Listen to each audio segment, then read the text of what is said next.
Hey, I'm glad you're here tonight. This is a calm place for real, true crime stories, told slowly and without rush, so you have something steady to listen to. Whether you're winding down after a long day or just need background company, I appreciate you choosing this channel. If you'd like, tell me where you're listening from. I genuinely enjoy seeing how many different places tune in at night. And if these stories help you relax, subscribing helps keep them coming. This is episode 118. Let's begin. I'm going to tell you a story about a man who lived in a quiet town in Ohio. A man who worked as a nurse, someone trusted to care for the sick, someone who understood the fragile line between life and death better than most people. His name was Charles Cullen, and for years, he moved quietly through hospital corridors, wearing scrubs, checking vital signs, and performing his duties without drawing attention. Hospitals are places built on trust. Patients believe the people caring for them are there to help them recover. Nurses, especially, are often the constant presence beside patients during their most vulnerable moments. Cullen understood that trust completely. He understood how hospitals functioned, how medications were administered, and how systems were designed to prioritize care, not suspicion. Charles Cullen was born in New Jersey in 1960. His early life was marked by instability and emotional isolation. He lost his father at a young age and struggled to find stability throughout his childhood. As he grew older, he searched for structure and purpose. He joined the Navy and trained as a nurse, gaining medical knowledge that would later define his career. After leaving the Navy, he continued working in civilian hospitals, moving between medical centers across New Jersey and Pennsylvania. He worked in intensive care units, cardiac wards, and emergency departments. His supervisors often described him as quiet and reserved. He did his work without seeking attention. He did not socialize extensively. He blended into the hospital environment easily. But over time, patterns began to emerge, though not immediately recognized. Patients who had appeared stable suddenly experienced unexpected medical crises. Some suffered cardiac arrest without warning. Others deteriorated rapidly without clear explanation. In hospitals, unexpected death is not always unusual. Patients are often critically ill. Complications happen. Medical conditions change quickly. These realities allowed Cullen to remain undetected for years. He moved frequently between hospitals, sometimes leaving positions suddenly. In several cases, hospital administrators suspected irregularities but lacked definitive proof. Medical institutions often handle internal concerns quietly, fearing legal liability and public panic. Without clear forensic evidence, suspicions remained unconfirmed. Cullen continued finding employment elsewhere. Each new hospital offered him access to vulnerable patients and medical supplies. The turning point came in 2003 at Somerset Medical Center in New Jersey. Patients began experiencing unexplained cardiac arrests. Investigators reviewing medication records noticed unusual patterns. Cullen had accessed medication cabinets more frequently than his duties required. Hospitals use automated dispensing systems that log access electronically. These logs recorded who accessed medications, when, and what was removed. Analysts noticed Cullen withdrawing medications that were not prescribed to his assigned patients. One medication in particular drew attention: digoxin, a drug used to treat heart conditions. In controlled doses, it can stabilize heart rhythm. In excessive amounts, it can cause fatal cardiac arrest. Toxicology report from deceased patients revealed elevated digoxin levels inconsistent with prescribed treatment. Investigators began monitoring Cullen's behavior carefully. They reviewed electronic records, comparing medication withdrawals with patient outcomes. The pattern became impossible to ignore. Patients who had not been prescribed digoxin had digoxin in their systems. Cullen had accessed the medication before their deaths. Law enforcement was contacted. In December 2003, Charles Cullen was arrested. During interrogation, investigators used calm, methodical questioning. They presented medication records. They presented toxicology findings. They presented electronic access logs. Faced with overwhelming evidence, Cullen began to confess. He admitted to administering lethal doses of medication to patients. He He described moving between hospitals. He explained how he had avoided detection by exploiting system weaknesses. His confessions expanded beyond Somerset Medical Center, reaching back across years and multiple institutions.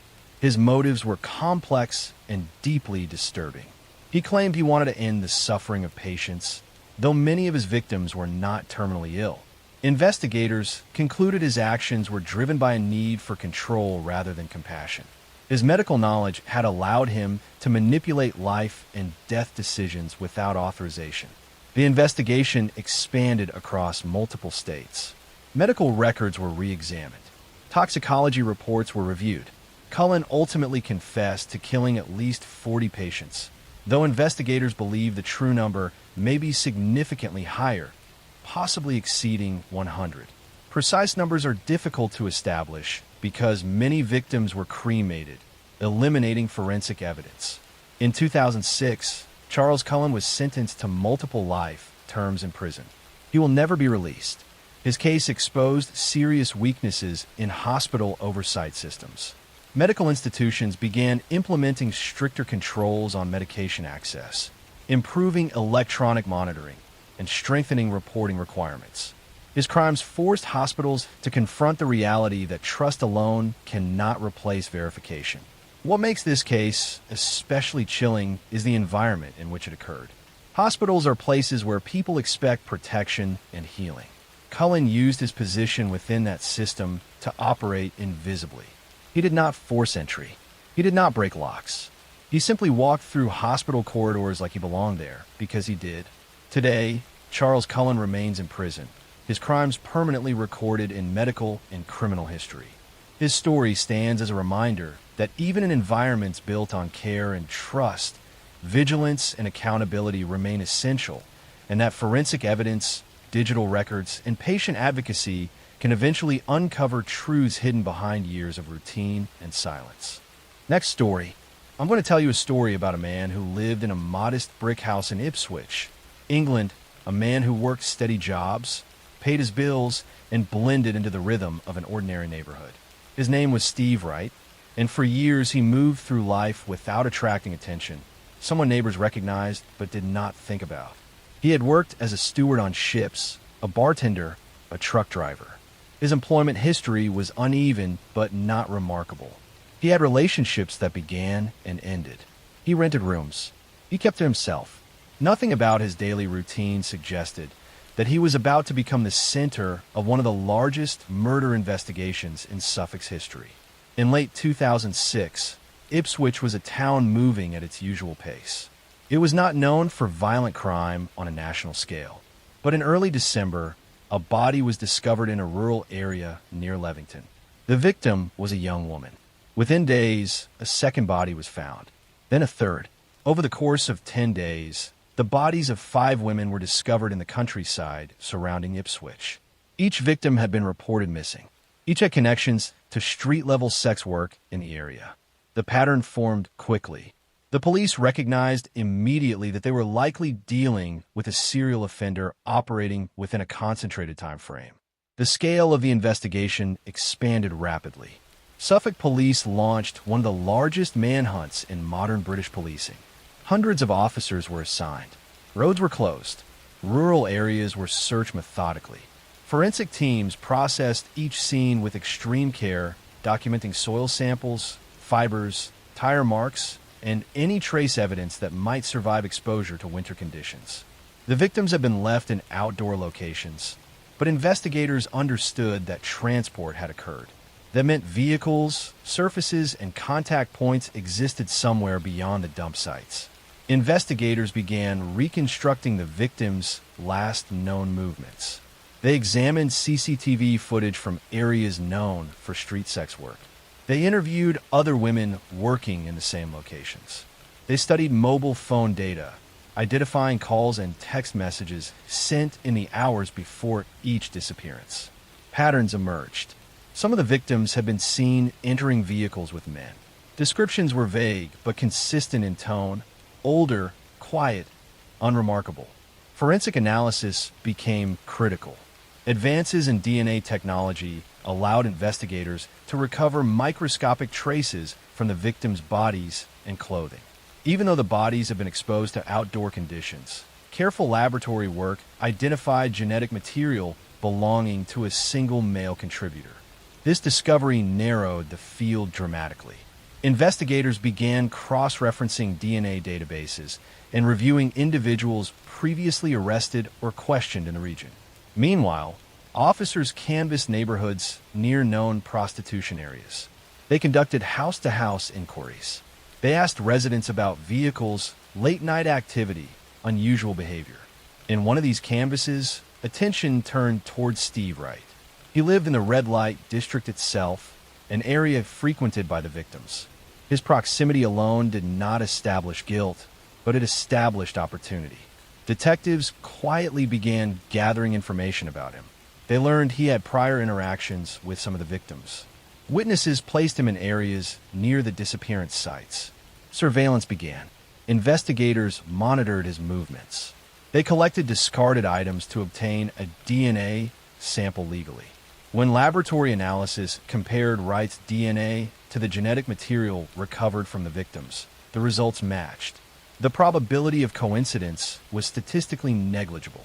The forensic link was direct and powerful. Steve Wright was arrested on December 19, 2006. During questioning, he denied involvement. He admitted knowing some of the women, but claimed his interactions were limited and consensual. He could not explain the forensic evidence linking him to multiple victims.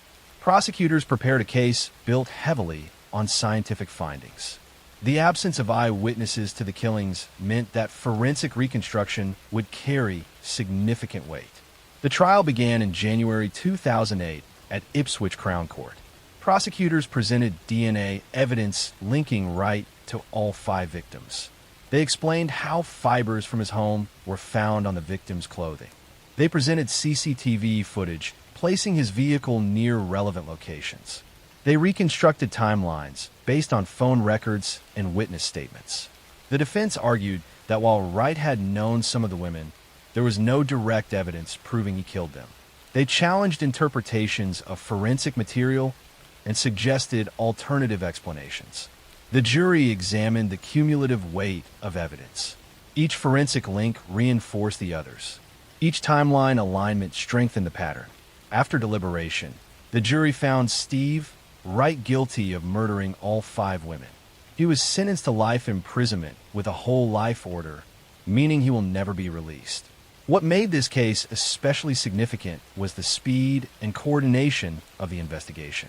Within weeks of the first discovery, police had identified, arrested, and charged the suspect. Modern forensic science, including DNA profiling, played a decisive role. Without it, the case might have remained unresolved, dependent on circumstantial witness accounts. Instead, microscopic biological traces carried the truth from crime scene to courtroom. Today, Steve Wright remains incarcerated in the United Kingdom. The case left a lasting impact on Ipswich, prompting discussions about the safety of vulnerable populations and the resources allocated to protect them. It also demonstrated how rapid mobilization, forensic precision, and coordinated investigative work can stop a serial offender before more lives are lost. Next story. I'm going to tell you a story about a man who lived in a quiet coastal town in California, a man who worked as a sonar technician for the U.S. Navy, someone trained to detect what could not be seen, someone who spent his professional life listening carefully for hidden signals beneath the surface. His name was John Scott Smith, and for years he lived in San Diego County, presenting himself as an ordinary veteran adjusting to civilian life. He was polite when speaking with neighbors. He rented rooms, maintained friendships, and blended easily into everyday routines. He had relationships with women, often meeting them through dating websites. To anyone who knew him casually, he appeared calm, emotionally reserved, and unremarkable. But behind that controlled exterior, investigators would later discover a pattern of manipulation and violence that spanned years. In 2010, Smith began a relationship with a woman named Joan D'Alessandro. She was kind, trusting, and building her own independent life. Like many modern relationships, their connection began online. They met in person, spent time together, and gradually formed what appeared to be a normal romantic partnership. But over time, Smith's behavior became controlling.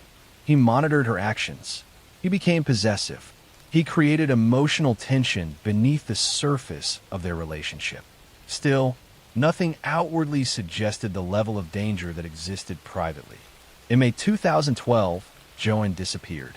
At first, her absence was not immediately classified as suspicious. Adults sometimes leave voluntarily. They travel. They distance themselves from relationships. But Joanne's family quickly recognized that her disappearance did not align with her personality or habits. She stopped responding to messages. She left behind belongings she would normally carry. She had not informed anyone of travel plans. Concern grew rapidly. Her family contacted authorities, initiating a missing persons investigation. Detectives began reconstructing her last known movements. They examined phone records, bank activity, and digital communications. They discovered that John Scott Smith was the last person known to have seen her alive. When questioned, Smith claimed that Joanne had left voluntarily after an argument. He presented himself as cooperative, answering questions calmly. But investigators noted inconsistencies in his timeline. Small contradictions appear between his statements and objective evidence. Investigators examined Smith's background more closely. They discovered that Joanne was not the only woman connected to him who had disappeared. Another former partner, Rebecca Zahau, had died under unusual circumstances in 2011. Her death had initially been ruled a suicide, but questions remained unanswered. Additionally, Smith's first wife had died years earlier under suspicious circumstances initially attributed to accidental drowning. Each individual case alone did not establish a clear pattern. But when viewed together, investigators saw repeated proximity between Smith and unexplained deaths. The investigation intensified when forensic teams searched Smith's residence and vehicle. Modern forensic science allows investigators to detect microscopic traces invisible to the naked eye. Inside his vehicle, investigators discovered biological evidence linking Joanne to the interior after her reported disappearance. Soil samples and trace materials were collected. Each fragment of evidence added clarity. Digital evidence provided additional insight. Phone location records placed Smith in areas inconsistent with his stated timeline. Surveillance footage from nearby roads captured vehicle movement, aligning with investigative reconstruction. Individually, these pieces of evidence might have seemed minor. Together, they formed a consistent narrative. In 2014, Smith was arrested and charged with Joan D'Alessandro's murder. During trial, prosecutors presented a detailed reconstruction of events. They demonstrated how Smith's statements conflicted with forensic findings. They presented biological evidence recovered from his vehicle. They presented digital timelines showing his movements. They explained how his behavior following Joanne's disappearance reflected concealment rather than concern.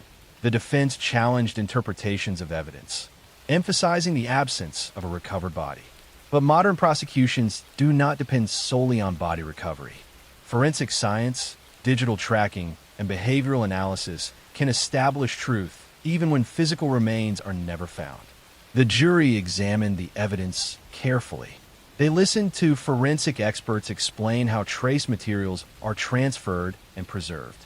They reviewed digital records documenting movement and communication. They evaluated Smith's own statements and inconsistencies.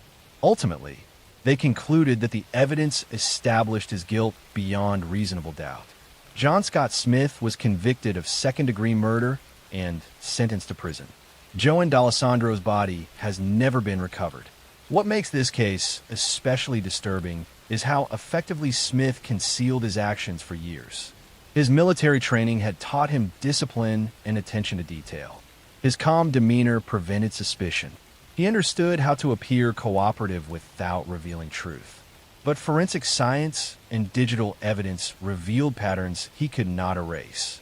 Today, he remains incarcerated, his controlled public identity replaced permanently by the evidence that exposed his hidden actions. His case stands as a reminder that even when someone believes they have eliminated the most visible traces of a crime, Invisible evidence remains embedded in the physical and digital world, waiting for investigators to uncover it piece by piece until the full truth emerges. Next story. I am going to tell you a story about a long-haul trucker, about a roadside diner where everyone knew everyone else's business, and about how a small, almost undetectable change in a decade-long routine revealed a calculated murder hidden behind the mask of normalcy. In the late 1980s, the heart of the Midwest trucking route beat through the town of Harmony Junction, Indiana. The anchor of this town was the Midway Stop Diner, a greasy spoon that ran 24 hours and served as the unofficial headquarters for the independent haulers who worked the I-70 corridor.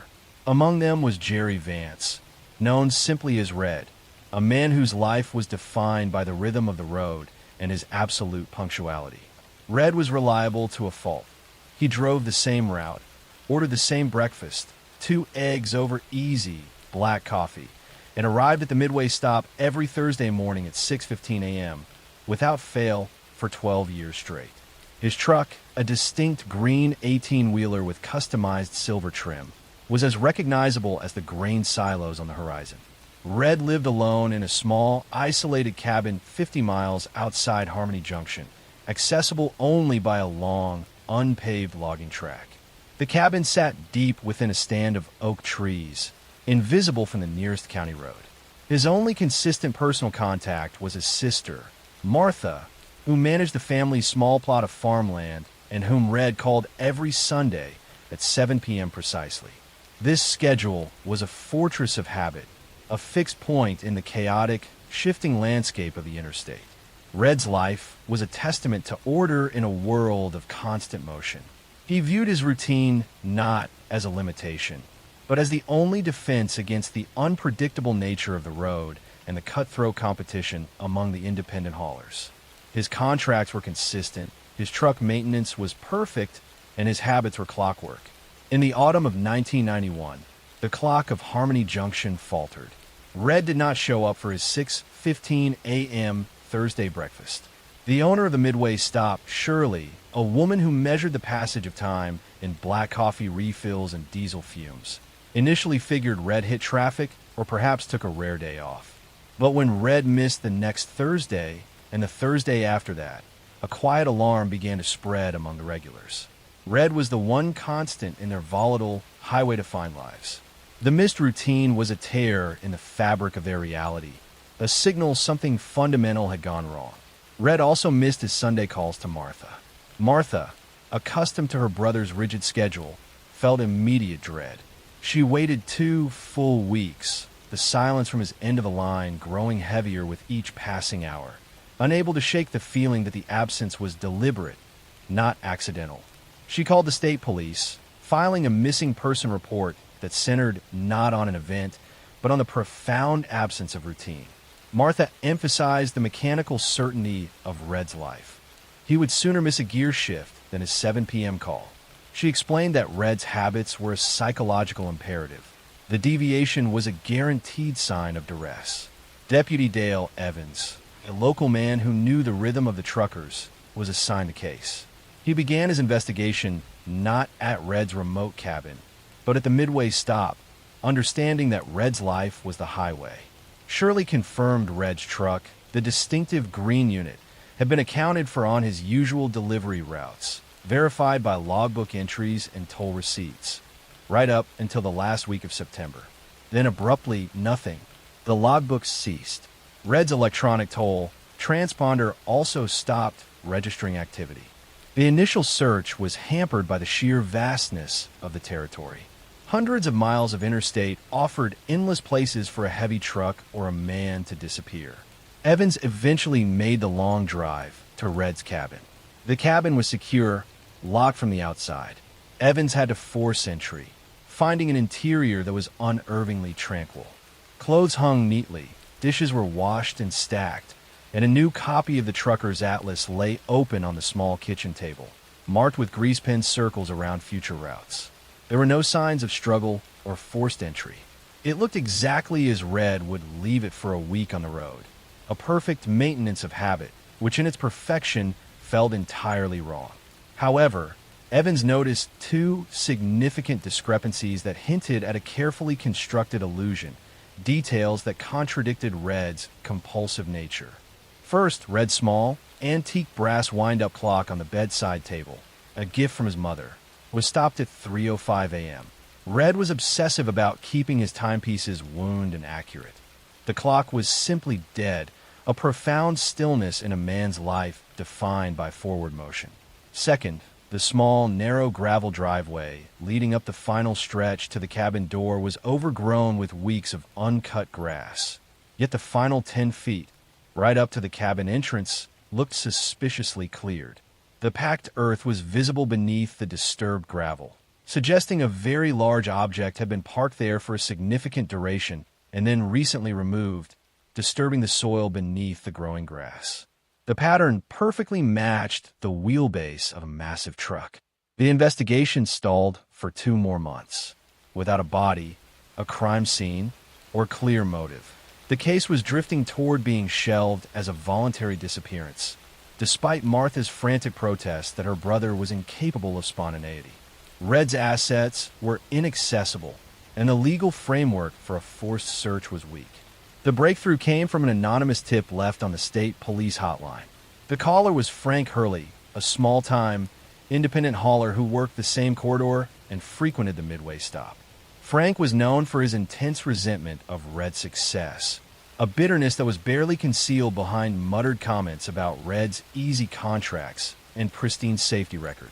Frank admitted that he had seen Red's distinct green truck parked not at the cabin, but late one Monday night near the old abandoned quarry, 30 miles south of Harmony Junction, just a few days before Red stopped appearing at the diner. Frank said he thought nothing of it at the time, assuming Red was just doing a side job or an unauthorized stop. The tip, however, established that Red was off route and out of routine at a specific critical time. Detective Ortiz, a veteran of highway crimes, took the lead, immediately zeroing in on the gravel driveway at the cabin.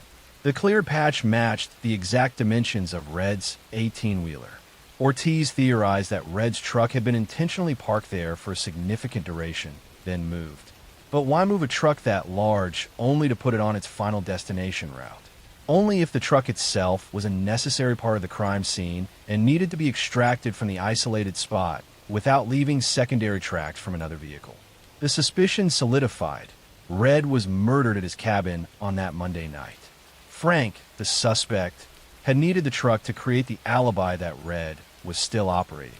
The disappearance was not a break in routine. It was the start of a new, enforced routine designed by the killer. The investigators obtained warrants to search the abandoned quarry area Frank had mentioned. The quarry was a deep pit filled with water, surrounded by dense, muddy forest. A painstaking search yielded a small, rusted piece of equipment Red was known to carry, a customized hydraulic jack with Red's initials etched into the side. The jack was found half buried in the mud near a steep embankment, suggesting it had been hastily discarded after being used to move a significant weight. The key piece of evidence, Red's truck, was finally located months later in a long-term commercial storage lot in Kansas City, precisely where Red's usual delivery route ended. The truck was spotless, thoroughly cleaned inside and out, an almost professional job that was itself suspicious. However, forensic analysis of the cab's deepest crevices revealed minute traces of blood that had been missed by the industrial cleaner, along with synthetic carpet fibers that were completely foreign to Red's truck but matched the upholstery used in the specific model of truck driven by Frank. The collected evidence allowed Detective Ortiz to reconstruct the chilling timeline of calculated deception. The rivalry between Red and Frank escalated over a major, multi-year contract that Frank desperately wanted and Red had just secured. Frank ambushed Red at his cabin on that Monday night, using the remote location as his key advantage.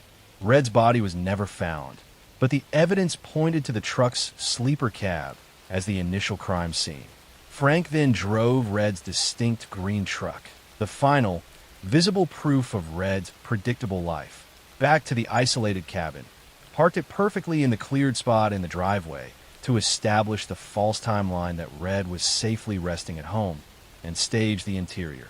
He had then driven Red's truck, with the body concealed, onto its usual delivery route, completing the final leg of the route to establish the truck's position, before cleaning it and abandoning it in Kansas City. Frank then immediately began running Red's highly profitable contract routes, using the ongoing absence as his ticket to financial gain. The stop clock was the final piece of psychological evidence. The time 3:05 a.m. was irrelevant to the victim's routine and was merely a theatrical flourish, an arbitrary moment of supposed early morning death. Frank, in his arrogance, had believed the solitude of the highway and the uniformity of the truckers' lives would protect him. He banked on the fact that no one would notice the small, 10-foot difference in the grass of a remote driveway, or the synthetic fiber of his own ambition left behind in the victim's domain. Frank was arrested and charged with murder. The highway provided the means, the isolation provided the opportunity, and the killer's clumsy attempt at creating a plausible timeline provided the final evidence.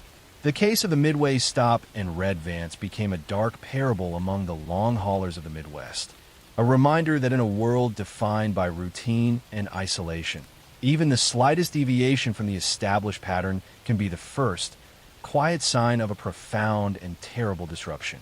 The road always remembers what the drivers try to forget. Next story. I'm going to tell you a story about a woman who weaponized arsenic, about a boarding house where lodgers checked in but never checked out, and about how one person turned hospitality into a profitable scheme of systematic elimination. In the working-class neighborhoods of Chicago during the early 1920s, a Hungarian immigrant named Tilly Klimek was known in her community as a woman with an uncanny and disturbing gift. She could predict when people would pass away. She would tell her neighbors that she had dreamed of funerals, that she saw death coming for specific people, and then within weeks her predictions would come true. What her neighbors did not realize was that Tilly was not psychic at all. She was simply announcing her plans in advance, using the guise of premonition to mask premeditated poisoning that would claim at least 5 lives and possibly many more.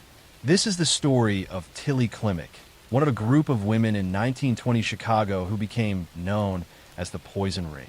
Between 1914 and 1922, Tilly systematically eliminated husbands and others for insurance money, using arsenic purchased as rat poison. Her arrest and trial exposed a network of women in Chicago's immigrant communities who were sharing information about how to poison unwanted husbands and collect insurance payments, creating one of the most disturbing criminal conspiracies in American history.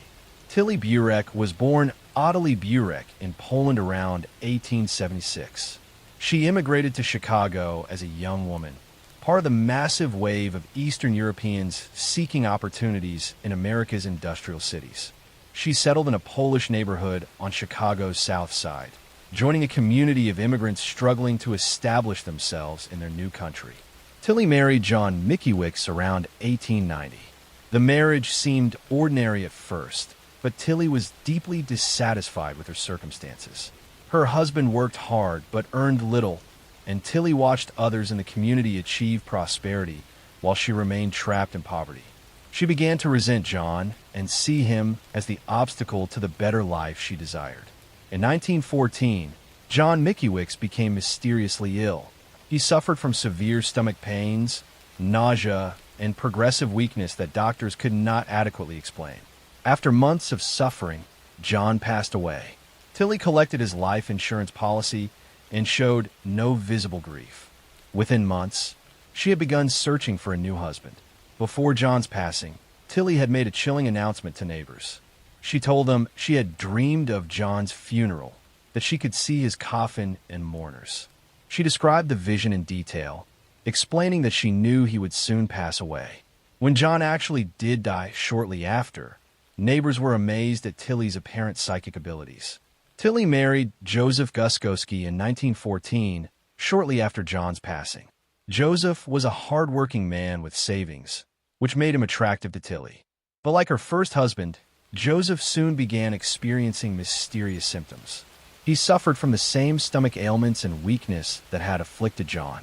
Before Joseph became seriously ill, Tilly again told neighbors about her premonitory dreams, describing Joseph's future funeral in disturbing detail. Joseph passed away after several months of illness, and once again, Tilly collected life insurance money. Neighbors were beginning to whisper about Tilly's strange ability to predict deaths, but no one suspected the truth. In their community, where superstition and folk beliefs were common, many accepted that Tilly might genuinely have some supernatural gift for seeing death approaching. Tilly married Frank Kupsik in 1920. Frank was a prosperous man with substantial assets, making him Tilly's most financially valuable husband yet. She took out a generous life insurance policy on Frank shortly after their marriage. Within weeks, Frank began experiencing the now familiar symptoms of severe gastrointestinal distress and weakness. But this time, Frank's relatives became suspicious. Frank had been healthy and robust before marrying Tilly, and his sudden decline seemed wrong. His family insisted that doctors investigate more thoroughly, demanding tests beyond the standard examinations of the era. In 1922, doctors tested Frank's blood and discovered high levels of arsenic. Police were immediately notified, and a criminal investigation began. Detectives started examining Tilly's history and discovered the pattern of deceased husbands and insurance collections. They exhumed the bodies of John Mickiewicz and Joseph Guskowski and found both contained lethal amounts of arsenic. Further investigation revealed something even more disturbing. Tilly was part of a network of women in Chicago's immigrant neighborhoods who were sharing information about poisoning unwanted husbands. These women, many of them from Polish, Hungarian, and Italian communities, would discuss how to purchase arsenic under the guise of pest control, how to administer it to avoid immediate suspicion, and how to file insurance claims after their husbands passed away. The poison ring, as it became known, included several other women who were subsequently arrested and tried. The network had operated for years, with women protecting each other by providing alibis and supporting each other's claims that their husbands had died from natural illnesses. Tilly Klimek was arrested in 1922 and charged with the passing of Frank Kupsik. Her trial revealed the full extent of her crimes and the existence of the poison ring. Prosecutors presented the toxicology evidence showing fatal arsenic levels in multiple bodies. They demonstrated Tilly's pattern of marrying men, insuring them, and then poisoning them for profit. What made Tilly's case particularly memorable was her habit of predicting the deaths. Prosecutors argued this showed clear premeditation and planning. She was not acting impulsively, but was carefully orchestrating each elimination and even announcing it in advance, using the cover of supposed psychic dreams to mask her criminal intent. The defense attempted to argue that the arsenic could have come from environmental sources or that the deaths were coincidental. But the evidence was overwhelming. The pattern was too clear, the arsenic levels too high, and the financial motives too obvious. On November 27, 1922, Tilly Klimek was convicted of taking Frank Kupsik's life. She was sentenced to life imprisonment at the Illinois State Penitentiary. Several other women from the poison ring were also convicted and sentenced, though Tilly received the most publicity due to her eerie predictions and the number of her victims. Tilly served her sentence at Joliet Prison in Illinois. She maintained her innocence throughout her imprisonment, claiming she was being persecuted for bad luck rather than criminal behavior. She passed away in prison in 1936 at approximately age 60, having served 14 years of her life sentence. The Tilly Klimek case and the broader poison ring scandal shocked Chicago and the nation. It revealed how groups of women in immigrant communities, frustrated by poverty and unhappy marriages, had turned to systematic poisoning as a solution to their problems. The ease with which arsenic could be purchased as rat poison and the difficulty of detecting it in an era before sophisticated toxicology made it an attractive method for those willing to commit such crimes. The case led to stricter regulations on the sale of arsenic and other poisons. Next story. I'm going to tell you a story about a woman who became a legend of the Old West, about a brothel keeper who took justice in her own hands, and about how one person's quest for revenge became a deadly campaign that terrorized an entire town. In the rough mining town of Weston, Missouri, during the 1870s, a woman named Kate Bender ran a small inn and restaurant with her family along a remote stretch of road. The Bender family business seemed modest and unremarkable, catering to travelers passing through the Kansas prairie. But guess who stopped at the Bender and had a disturbing habit of disappearing? For years, travelers would check in and never be seen again, their wagons and belongings vanishing along with them. The mystery of the missing travelers would eventually lead to one of the most shocking discoveries in frontier history. This is the story of the Bloody Benders, a family of serial killers who operated in Kansas from 1871 to 1873. Kate Bender, along with her parents and brother, ran an inn where they would rob and end the lives of guests, burying the bodies in their garden and orchard. They targeted travelers who appeared to have money, seating them at a specific spot during meals, then striking them from behind through a canvas curtain. Over 2 years, they ended at least 11 lives before disappearing when authorities began investigating. Despite massive searches, the Benders were never caught, and their fate remains one of the great mysteries of the American frontier. Kate Bender was born around 1850, though details of her early life are scarce and contradictory. She arrived in Kansas in 1870 with people she claimed were her parents, John and Elvira Bender, and her brother John Jr. They purchased land along the Osage Trail in Labette County, Kansas, a remote area where travelers passed through regularly. The family built a small house that functioned as both their home and an inn. The structure was divided by a canvas curtain, with the front serving as a restaurant and general store where travelers could get meals and supplies. The back area was supposedly sleeping quarters. Kate was the public face of the operation, greeting travelers and serving meals. She was described as attractive and charismatic, with an ability to make guests feel welcome. Kate also claimed to have psychic abilities and healing powers. She advertised herself as a spiritualist and medium, holding seances and offering to communicate with the deceased for paying customers. This attracted additional visitors to the remote inn, supplementing the income from travelers simply passing through. The Benders' method was carefully planned. When travelers stopped for a meal, Kate would seat guests of interest at a specific table positioned with their backs to the canvas curtain. During the meal, someone hidden behind the curtain, usually John Jr., would strike the guest in the head with a hammer. The victim would fall through a trap door into the cellar, where their throat would be cut to ensure death. The body would be stripped of valuables, and after dark, the Benders would bury the remains in their garden or orchard. The family targeted single travelers or small groups who appear to have money. They would rob the bodies, take horses and wagons, and either sell the stolen property in distant towns or dismantle it completely. The remote location meant days or weeks might pass before anyone noticed a traveler had not arrived at their destination. Between 1871 and 1873, at least 11 people disappeared after visiting the Bender Inn, though the true number may have been higher. Families searching for missing relatives would sometimes stop at the inn to ask if anyone had seen their loved ones, never suspecting they were speaking to the people responsible for the disappearances. In March 1873, Dr. William York, a well-connected man from Independence, Kansas, disappeared while traveling through the area. His brother, Colonel A.M. York, was a powerful figure with resources to conduct a thorough investigation. He organized search parties and interviewed people along the route his brother had traveled. Multiple people mentioned seeing Dr. York stop at the Bender Inn. Colonel York visited the Benders to ask about his brother. Kate was charming and helpful, claiming Dr. York had stopped briefly but then continued his journey. Colonel York left but remained suspicious.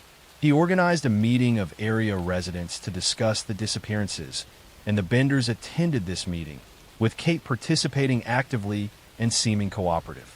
But shortly after this meeting, the Benders disappeared. Neighbors noticed the inn was abandoned, with animals unfed and belongings left behind. Authorities investigating the property discovered the trapdoor and the horror beneath. The cellar floor was soaked with dry blood. Digging in the garden, an orchard revealed bodies buried in shallow graves. Dr. York's body was found, along with at least 10 others. Victims included men, women, and even a small child who had apparently been buried alive with her father. The brutality shocked the nation, and the Bender family instantly became infamous. A massive manhunt ensued. Rewards were offered, and vigilante groups searched for the family. Several groups claimed to have found and ended the lives of the Benders, though none of these claims were ever verified. Reported sightings came from across the country for years, but the Benders were never definitively located. Theories about their fate proliferated. Some believed they were caught and killed by vigilantes who never reported it. Others thought they escaped to Mexico or back to Europe. Some theorized they changed identities and lived out their lives elsewhere. The mystery of what happened to the Bloody Benders remains unsolved over 150 years later. The Bender case became legendary in American frontier history. It represented the dangers of travel in remote areas during the settlement of the West, when law enforcement was sparse and travelers were vulnerable. The case also revealed how a family could operate as a criminal enterprise, with each member playing a specific role in luring, killing, and disposing of victims. Kate Bender particularly captured public imagination. She was intelligent, attractive, and had used her charisma to lure victims to their doom. She represented a type of female criminal that fascinated and horrified Victorian America, someone who violated all expectations of feminine behavior by participating in brutal violence. The Bender property became a tourist attraction, with people visiting to see where the horrors had occurred. The house was eventually torn apart by souvenir hunters who wanted pieces of the infamous murder inn. The land was left empty, and locals avoided it, considering it cursed by the evil that had happened there. The Bloody Benders ended at least 11 lives for profit during their 2 years of operation, and possibly many more whose bodies were never found or identified. They exploited the vulnerability of travelers in a remote area, using hospitality as a mask for violence and greed. Whether they escaped justice or met their own violent ends remains unknown, but their crimes ensured they would never be forgotten, becoming part of American folklore as the family who turned frontier hospitality into a deadly trap for anyone unlucky enough to accept their invitation to rest it there and along the lonely Kansas prairie. Next story. I'm going to tell you a story about a woman who traded lives for luxury, about a con artist who turned marriage into a deadly business, and about how charm and deception became weapons in the hands of someone who saw people as nothing more than bank accounts. In the early 1900s, a woman named Belle Sorensen Gunnes was placing advertisements in Norwegian-language newspapers across the Midwest. The ads described her as a wealthy widow with a prosperous farm in LaPorte, Indiana, seeking a good man to share her life and fortunes. Men responded from across the country, many of them lonely Norwegian immigrants who had saved money and dreamed of finding companionship and security.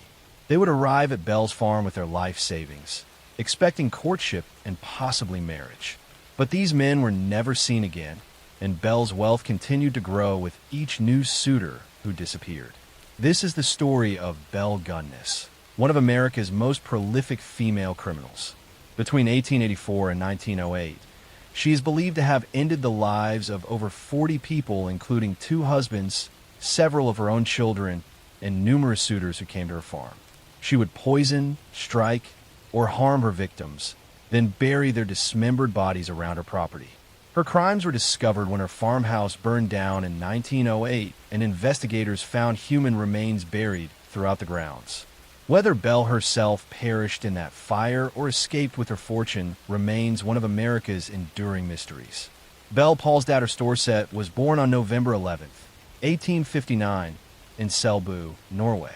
She grew up in a poor farming family and immigrated to America in 1881, part of the wave of Norwegians seeking better opportunities. She was a large, physically strong woman who stood nearly 6 feet tall and was capable of heavy farm work that many women of her era could not perform. Belle settled in Chicago and married Mad Sorensen in 1884. They opened a confectionery shop, but it mysteriously burned down, allowing Belle to collect insurance money. They used the insurance payout to buy a house, which also burned under suspicious circumstances, resulting in another insurance payment. Belle seemed to have extraordinarily bad luck with fires that always resulted in financial benefit. Belle and Mads had 4 children, though 2 passed away in infancy from what were described as acute colitis.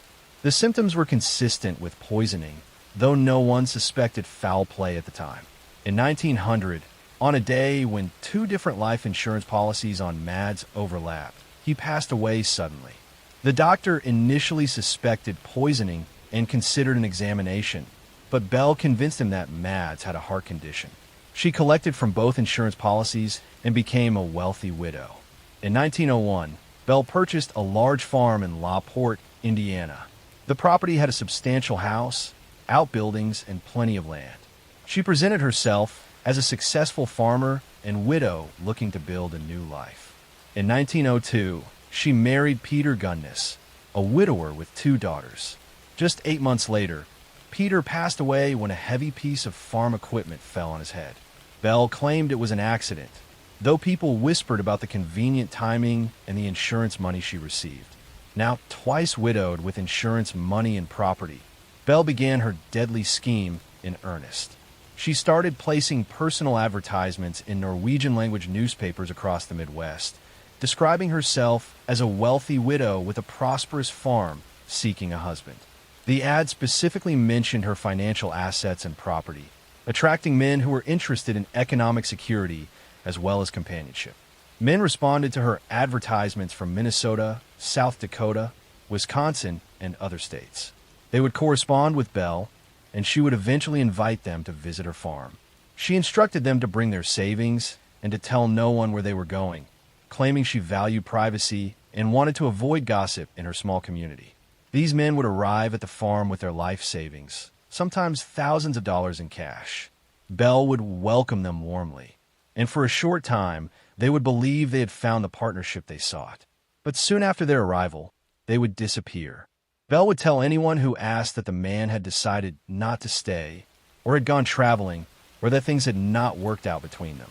She would keep their money and belongings, and their bodies would be buried somewhere on her large property.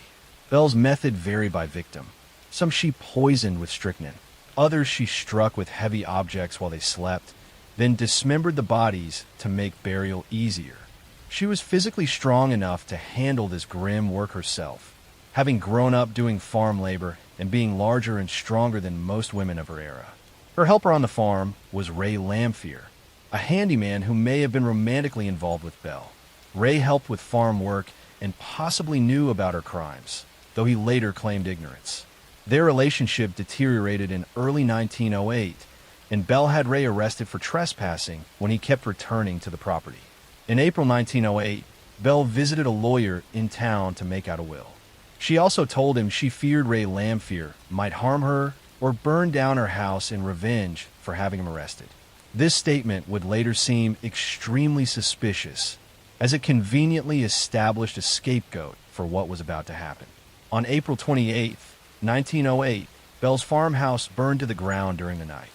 Firefighters found 4 bodies in the ruins, 3 children and a headless adult woman assumed to be Bell based on size and location. Ray Lamphere was immediately arrested for arson, but as investigators examined the burned property, they began finding human remains buried throughout the grounds. Bodies were discovered in the hog pen, in the garden, under outbuildings, and in various locations around the property. The discoveries continued for weeks, eventually revealing remains of at least 14 victims, though some were so decomposed that exact counts were difficult. The headless female body found in the house raised questions. It was significantly smaller than Bell, who was nearly 6 feet tall and heavy. The missing head made identification impossible. Some investigators believed Bell had staged her own passing by placing another woman's body in the house and setting the fire, allowing her to escape with the substantial money she had accumulated. Ray Lamphere was convicted of arson but acquitted of causing deaths, as prosecutors could not prove he knew anyone was inside.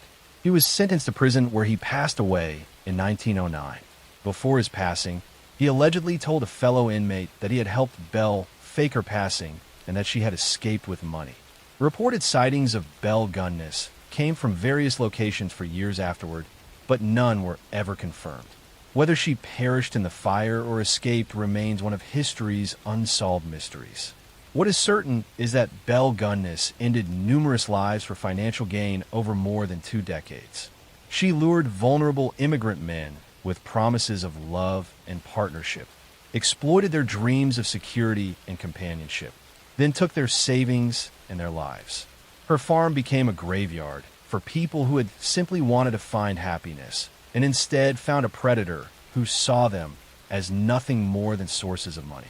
Next story, I'm going to tell you a story about two women who terrorized California, about a killing spree that shocked the nation, and about how a toxic friendship became a partnership in violence. In January 1991, two women were driving along California highways, picking up men and robbing them at gunpoint. Aileen Wuornos and her companion Tyria Moore were living in cheap motels, surviving through theft and whatever money they could get. But Eileen's robberies soon escalated into something far deadlier. Between November 1989 and November 1990, she ended the lives of 7 men along Florida highways, shooting them and stealing their vehicles and belongings. This is the story of Aileen Wuornos, one of America's few female serial killers. She targeted men who picked her up while she was working the highways, shooting them and claiming self-defense against assault. Her case became one of the most controversial in criminal history, raising questions about victimhood, survival, and whether her violent childhood and circumstances made her a product of society's failures or simply a cold-blooded killer. Aileen Carol Pittman was born on February 29, 1956, in Rochester, Michigan. Her childhood was marked by abandonment and horrific abuse that shaped her into someone filled with rage. Her father was in prison when she was born and later took his own life. Her mother abandoned Aileen and her brother when they were young, leaving them to be raised by their grandparents. But Eileen's grandparents' home was not a refuge. Her grandfather was reportedly violent and abusive. Aileen claimed she was subjected to terrible mistreatment throughout her childhood, creating deep psychological damage. By age 14, she was pregnant after being assaulted, and the baby was given up for adoption. She was thrown out of her grandparents' home while still a teenager. Aileen survived on the streets, engaging in activities to get money for food and shelter. She drifted through Michigan and eventually made her way to Florida, living a transient lifestyle in cheap motels and surviving however she could. She was arrested numerous times for theft, assault, and other offenses, accumulating a lengthy criminal record. In 1986, Aileen met Tyria Moore at a bar in Daytona Beach. They began a romantic relationship and moved in together, though their life remained chaotic and financially unstable. Aileen continued working highways to support them both, while Tyria worked occasional jobs. Their relationship became the most stable thing in Eileen's difficult life. On November 30th, 1989, Aileen shot and ended the life of Richard Mallory, a 51-year-old electronics store owner. She claimed he had assaulted her and she shot him in self-defense, though evidence suggested the situation was more complex. She stole his car and belongings, pawning items for cash. Over the next year, 6 more men would lose their lives in similar circumstances. David Spears, Charles Carskadden, Peter Seams, Troy Burress, Charles Humphreys, and Walter Antonio all picked up Aileen on Florida highways. All were shot, and their vehicles and belongings were stolen. The victims varied in age and background, but all were men traveling alone who had stopped to pick up someone they thought needed help or companionship. Law enforcement began connecting the cases when abandoned vehicles were found and bodies were discovered in wooded areas along highways. Witnesses reported seeing 2 women in some of the victims' vehicles, providing descriptions that would eventually lead to Aileen and Tyria. Police tracked the women through pawn shop records where stolen items had been sold. Aileen had used her real name when pawning a victim's belongings, providing investigators with a clear lead. In January 1991, police located Aileen and Tyria at a motel in Daytona Beach. Tyria agreed to cooperate with investigators. She made recorded phone calls to Aileen, during which Aileen made incriminating statements, essentially confessing to the incidents while trying to convince Tyria not to worry. These recordings became crucial evidence in the case against her. Aileen was arrested and charged with 7 counts. During interrogation, she confessed to all 7 cases, claiming each was self-defense against men who had assaulted her or threatened her. She maintained that she had only defended herself against violent attackers. Her trial began in 1992. The prosecution argued these were premeditated acts committed during robberies, not self-defense. They presented evidence that victims had been shot multiple times, had their belongings stolen, and that Eileen had shown a clear pattern of targeting vulnerable men. The defense attempted to present Eileen's traumatic childhood and difficult life circumstances as context for her actions. They argued she suffered from mental illness and post-traumatic stress that affected her judgment. But the evidence of planning and the pattern of repeated incidents made self-defense claims difficult to support. Eileen was convicted of first-degree charges in the death of Richard Mallory in 1992 and sentenced to end her life by execution. She was subsequently convicted in 5 other cases and received additional execution sentences. While on death row, Eileen gave numerous interviews that revealed an increasingly unstable mental state. She alternated between claiming self-defense and saying she had killed in cold blood. She expressed anger at society, at men, and at the circumstances of her life. She became a controversial figure, with some viewing her as a victim of abuse who fought back against abusers, while others saw her as a calculating killer who used claims of abuse to justify robbery and violence. Eileen Wuornos was executed by lethal injection on October 9, 2002, at Florida State Prison. She was 46 years old. Her final statement expressed her readiness to meet her fate and her belief that she would return like in a science fiction movie. Her case became the subject of numerous books, documentaries, and the film Monster, which won Charlize Theron an Academy Award. The case raised difficult questions about how society treats survivors of abuse, whether someone can be both victim and perpetrator, and how childhood trauma affects adult behavior. The families of her 7 victims were left to grieve men who had simply been traveling and made the fatal mistake of showing kindness to someone they thought needed help. Whether Eileen was defending herself or committing robbery remains disputed. But what is certain is that 7 lives were ended, and a troubled woman who had survived terrible circumstances became someone who inflicted that same violence on others. Eileen Wuornos remains one of the most studied female criminals in American history, a complex figure whose life of abuse and survival ended in violence that took 7 lives and ultimately her own. Next story. I'm going to tell you a story about a young man who spent years building a life that did not exist, about parents who believe in their son without hesitation, and about how lies, when protected long enough, can harden into something far more dangerous than fear.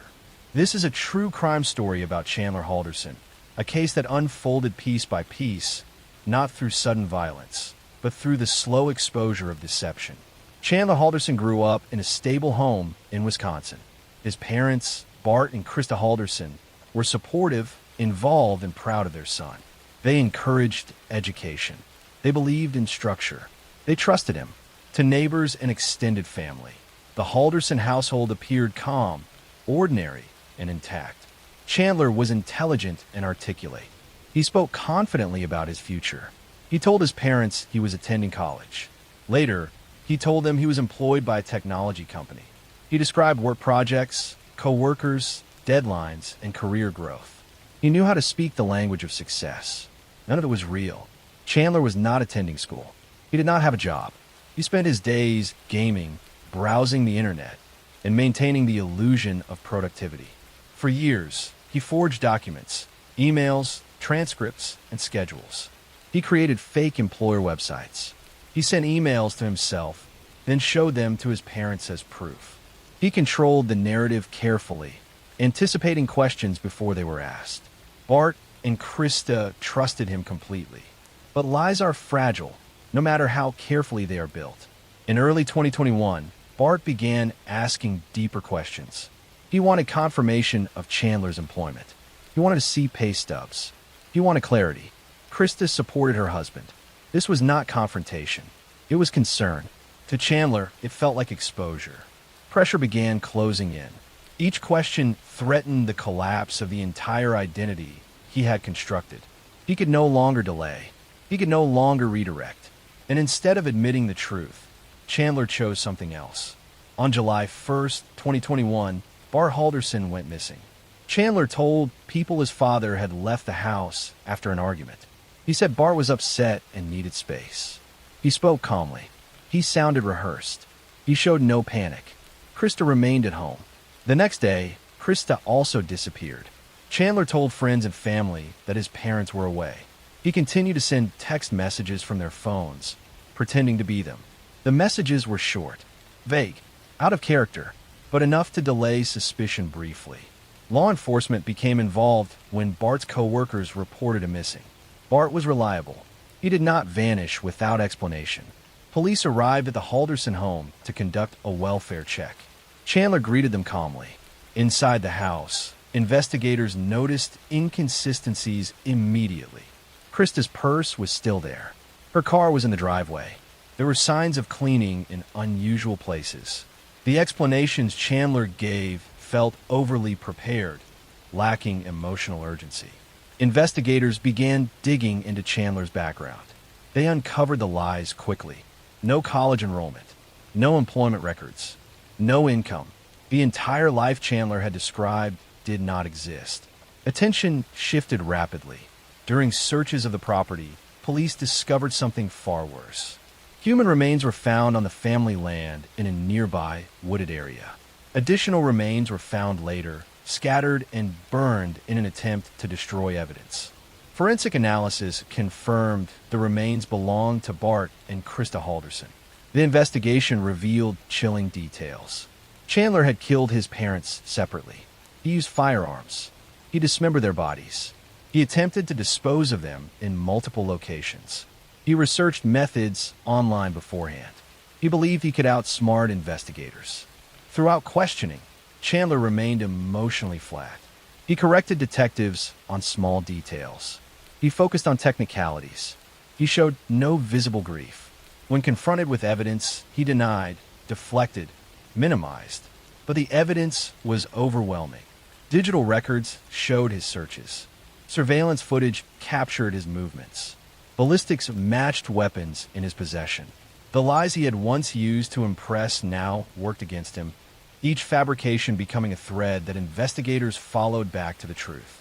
At trial, prosecutors took their time. They did not sensationalize.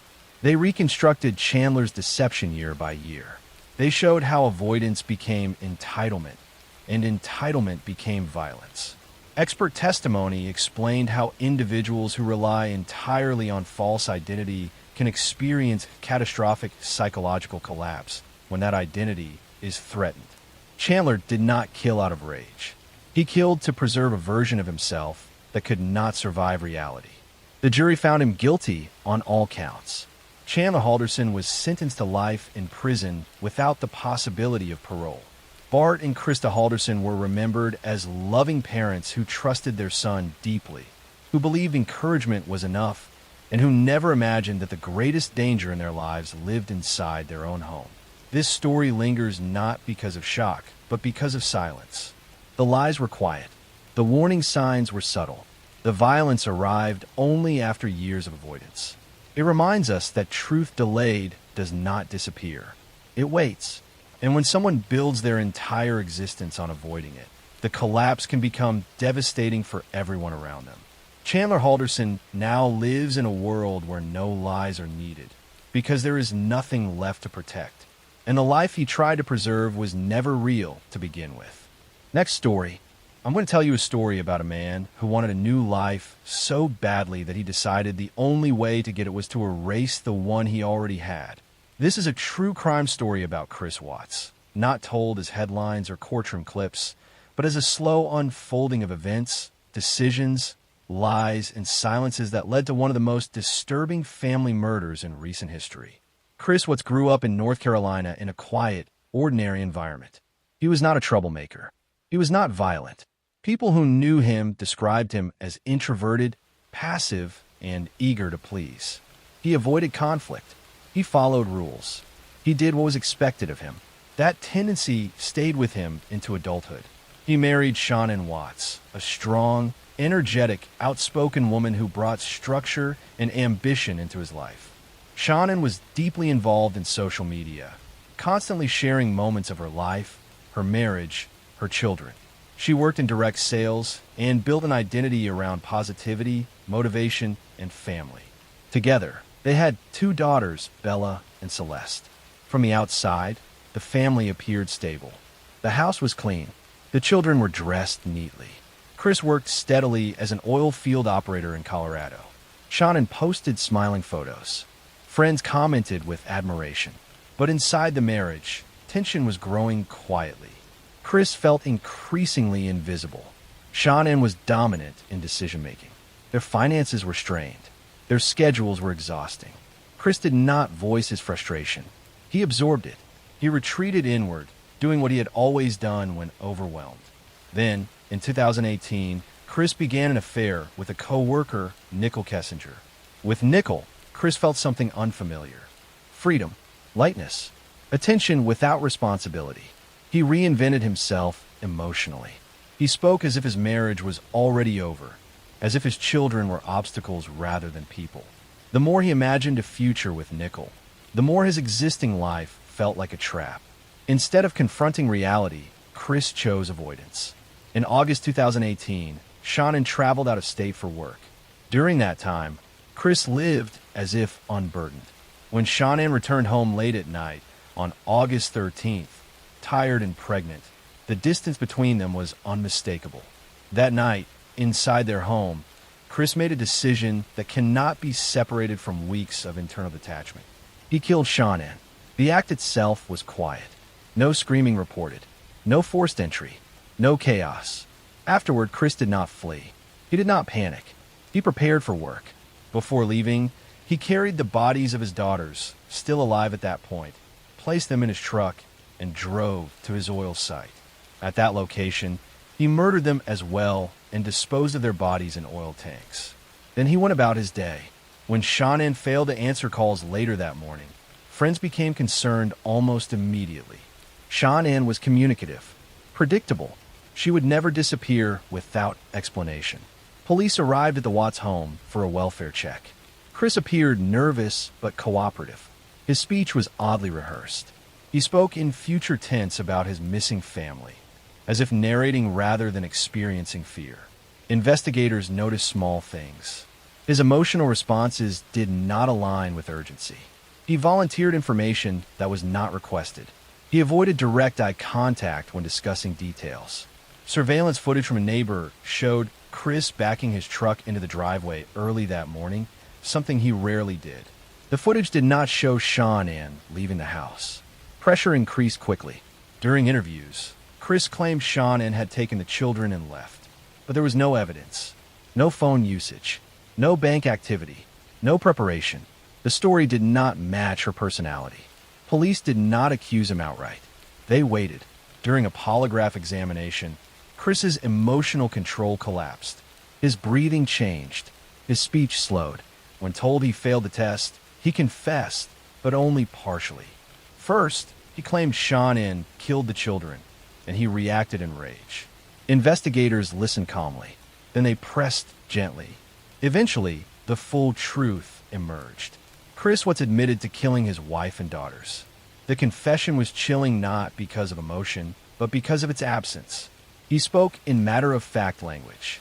He described actions without reflection. It was as if he had already separated himself from the gravity of what he had done. At sentencing, the court heard impact statements from Shannon's family. They spoke of love, trust, and betrayal.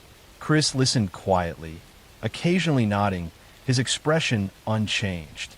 He was sentenced to multiple life terms without parole. What makes this story haunting is not just the violence. It is the emptiness. There was no explosive anger, no sudden breakdown, no visible warning signs, just withdrawal. This crime did not begin the night Shannon came home. It began months earlier when Chris stopped seeing his family as people and started seeing them as barriers. This story reminds us that silence can be dangerous when it hides resentment. That avoidance, when paired with fantasy, can become lethal.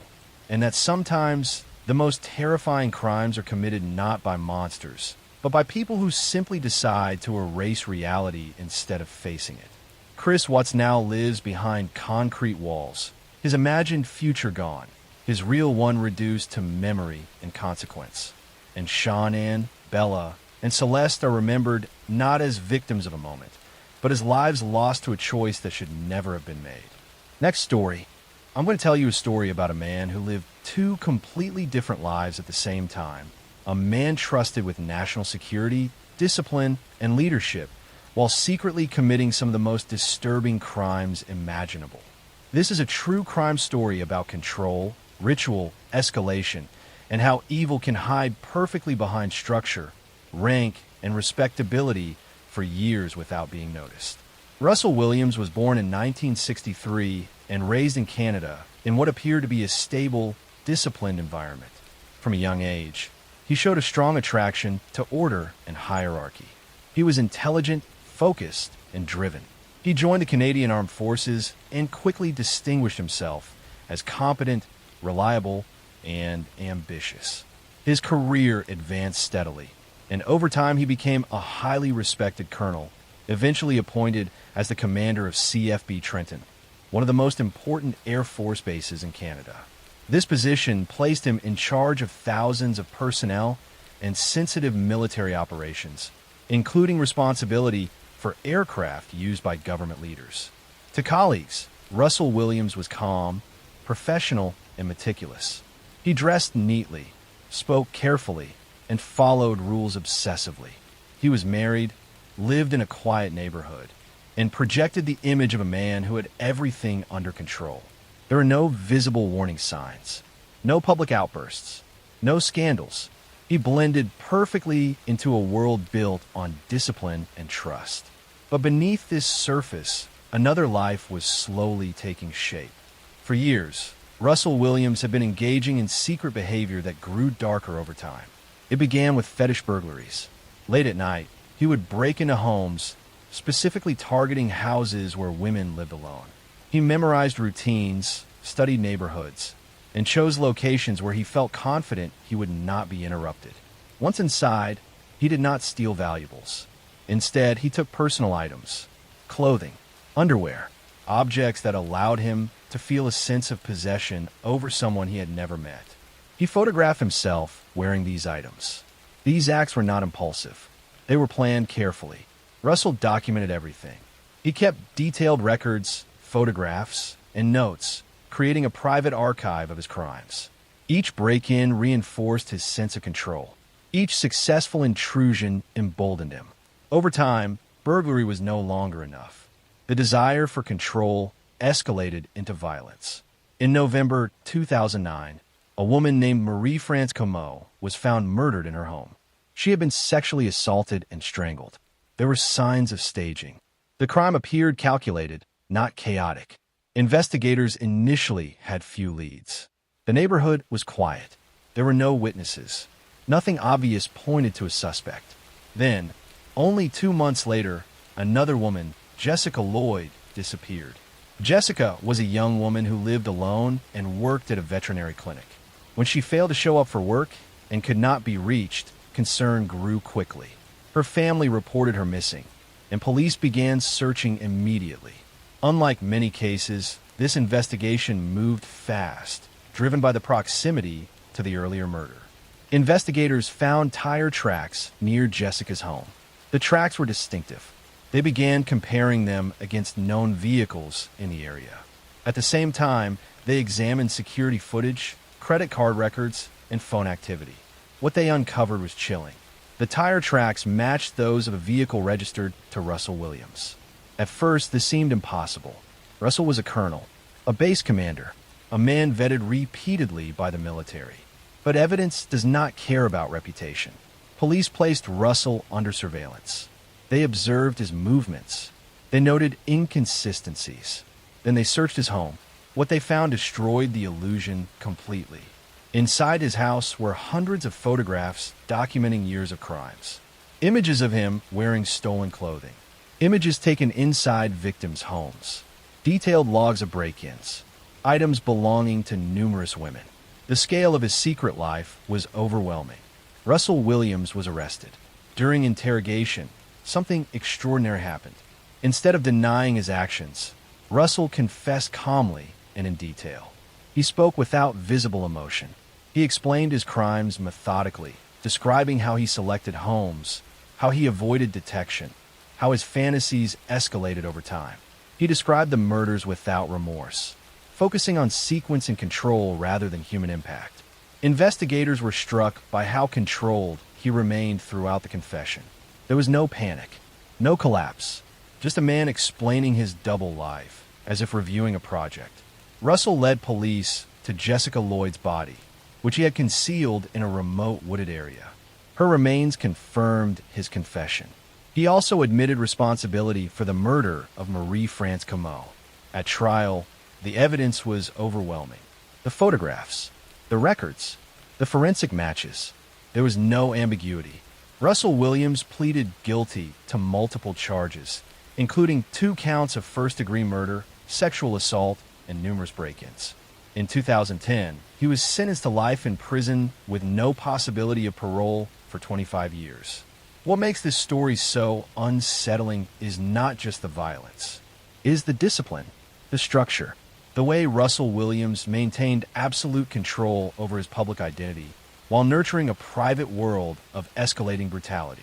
He did not appear chaotic. He did not appear unstable. He appeared organized, respected, and dependable. This case forces us to confront an uncomfortable truth. That evil does not always look disordered. Sometimes it wears a uniform. Sometimes it follows rules. Sometimes it hides so well that even those closest never see it coming. And by the time it is revealed, the damage has already been done. Next story. I'm going to tell you a story about a woman who disappeared quietly. A disappearance that at first seemed like a breakup, then a misunderstanding, and finally something far more disturbing. This is a true crime story about obsession, manipulation, and how a crime can hide in plain sight for years when the truth is slowly buried under lies. In 2012, Carrie Farver was living a stable and independent life in Iowa. She was a hardworking woman, a devoted mother to her teenage son, and someone who valued routine and responsibility. Those close to her described her as dependable and straightforward. She was not reckless. She did not disappear without explanation. She did not abandon her child. That is what made what followed so unsettling. Carrie began casually dating a man named Dave Kropa. The relationship was new, informal, and not deeply emotional. They spent time together, talked regularly, but there was no serious commitment. Dave was open about wanting to keep things light. Carrie seemed to accept that. There were no major arguments, no visible tension. Nothing that suggested danger. Then, suddenly, Carrie stopped showing up. She missed work. She failed to pick up her son. Her phone went quiet in ways that felt unnatural. For a woman so consistent, so present, this absence was deeply alarming.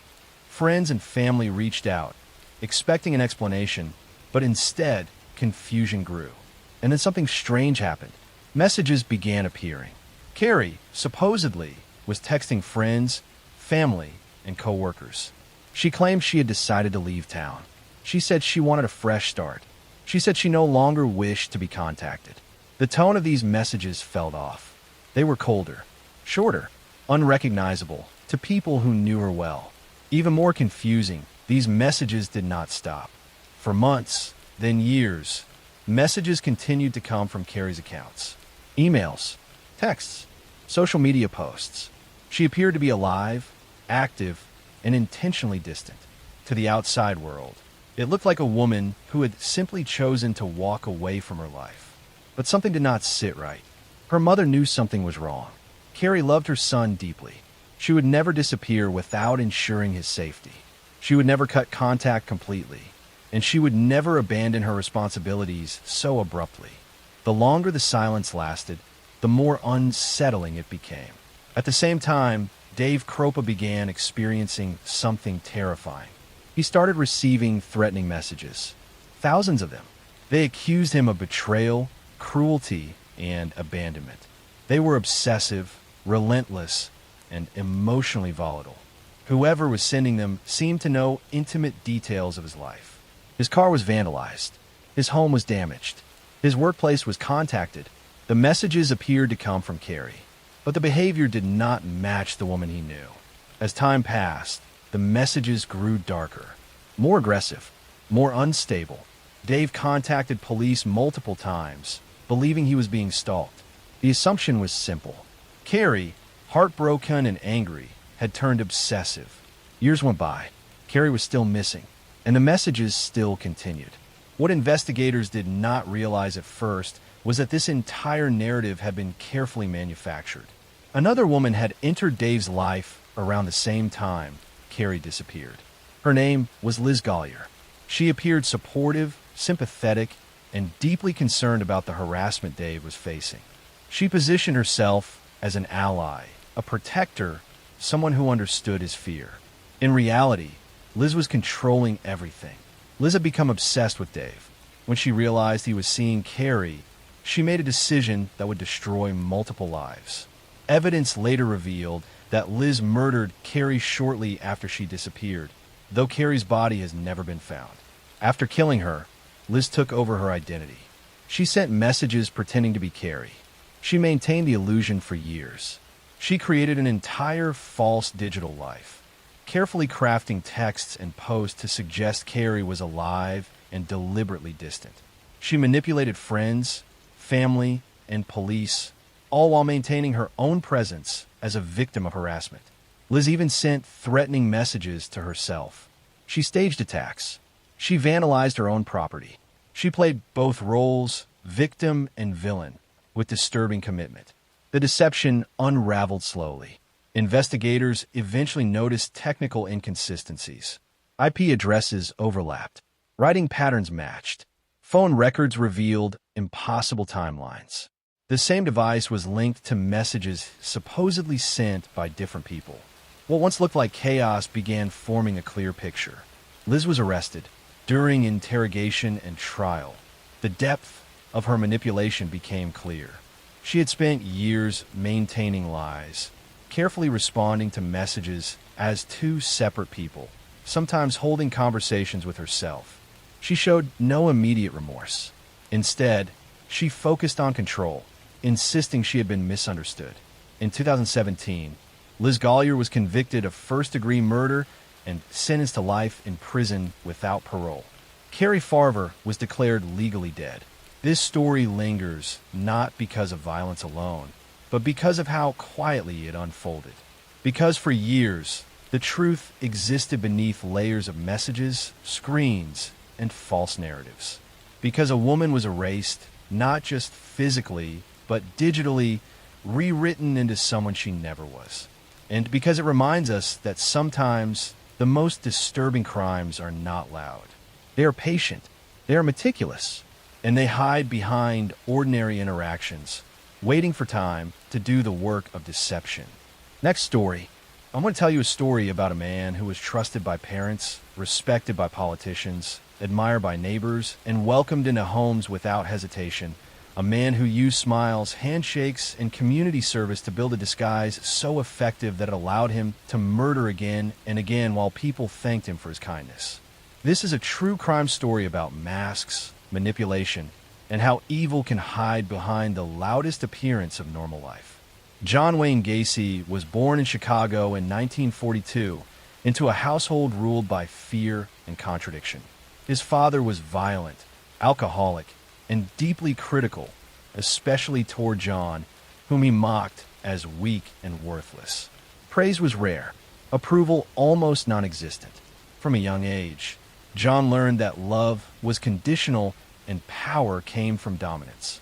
He learned to perform, to please, to lie if necessary, and above all, to crave validation. As he grew older, John discovered something important about himself. He was good at talking. He was charming. He could make people laugh, make them feel comfortable, make them trust him quickly. These skills would become the foundation of everything that followed. By his 20s, John had already shown signs of deviant behavior. He was arrested once for sexual assault against a teenage boy and served time in prison. But after his release, instead of being watched closely, he was allowed to rebuild his life almost completely unchecked. He moved back to Illinois, married, started a business, and began integrating himself into the community. This is where the mask became complete. John Wayne Gacy ran a successful contracting company.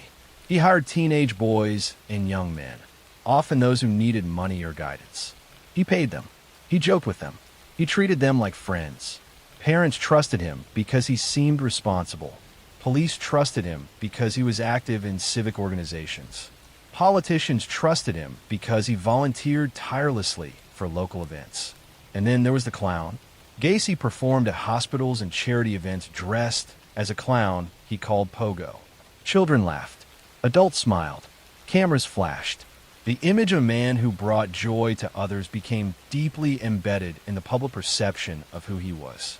No one imagined that the same hands holding balloons had also strangled, beaten, and buried dozens of young men. The murders began quietly in the early 1970s. Gacy lured victims to his home with promises of work, alcohol, or a place to stay. Once inside, the atmosphere shifted. He used handcuffs as part of what he claimed was a magic trick.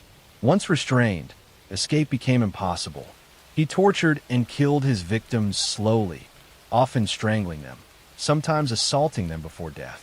What makes this story particularly horrifying is not just the violence, but the logistics. Gacy buried many of his victims beneath his house, in the crawl space, under the floorboards. He continued living there. He hosted parties. He invited guests over. He slept feet above decomposing bodies. When the smell became noticeable, he blamed dampness, sewage issues, or dead animals. People believed him because they wanted to believe him, because the alternative was too disturbing to consider. Over the years, young men kept disappearing. Some were reported missing. Some were not. Many came from unstable backgrounds. Police dismissed early concerns, assuming the victims had run away or left town. When parents complained, Gacy was questioned more than once. Each time, he talked his way through it. Calm, cooperative, convincing. He even passed background checks. He continued killing. Everything changed in December 1978 when a 15-year-old boy named Robert Pius disappeared after mentioning a job opportunity with Gacy. This time, the circumstances did not allow police to ignore it. The boy had been reliable. He had a strong family. He vanished suddenly. Investigators searched Gacy's house. At first, they found nothing concrete, but something felt wrong. The smell, the inconsistencies in his statements, the sheer number of young men connected to him. Surveillance was established. They watched him closely. During this period, Gacy dumped several bodies into the Des Plaines River, trying desperately to reduce the evidence beneath his home. But it was too late. The walls were closing in. When police finally obtained a warrant and began digging beneath the house, the truth emerged slowly, then overwhelmingly. Body after body, layered, packed. 33 victims in total, making John Wayne Gacy one of the most prolific serial killers in American history. When arrested, Gacy shifted between confidence and panic. He tried to maintain control, but it was gone. During interrogation, he spoke in circles, contradicted himself, and occasionally bragged. He claimed alternate personalities.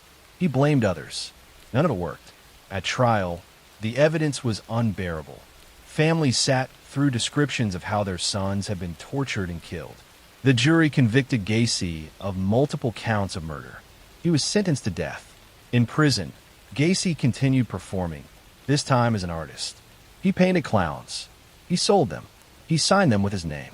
Even in confinement, he clung to the identity he believed protected him.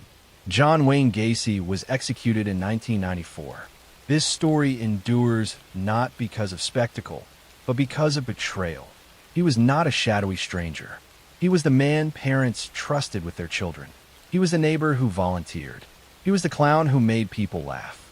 And beneath that carefully constructed image was a predator who understood one terrifying truth. People are less afraid of monsters when they are smiling. Next story, I'm going to tell you a story about a childhood stolen, about a monster who wore the mask of Mentor, and about how an entire sport failed to protect the children in its care. In the gymnasiums of Pennsylvania State University, where young athletes trained with dreams of Olympic glory, a doctor moved among them with keys to every locker room and unfettered access to vulnerable children. Parents trusted him completely, grateful their daughters were receiving medical care from such a respected professional. But behind closed doors, under the guise of treatment, he was committing crimes that would eventually reveal themselves as one of the most extensive child sexual abuse cases in American history. This is the story of Larry Nassar, a sports medicine doctor who sexually abused at least 265 young female athletes over more than 2 decades. Between 1992 and 2016, he used his position as team doctor for USA Gymnastics and Michigan State University to assault girls as young as 6 years old, disguising his abuse as legitimate medical treatment. His crimes were enabled by institutions that ignored complaints, silenced victims, and protected their reputations rather than the children in their care.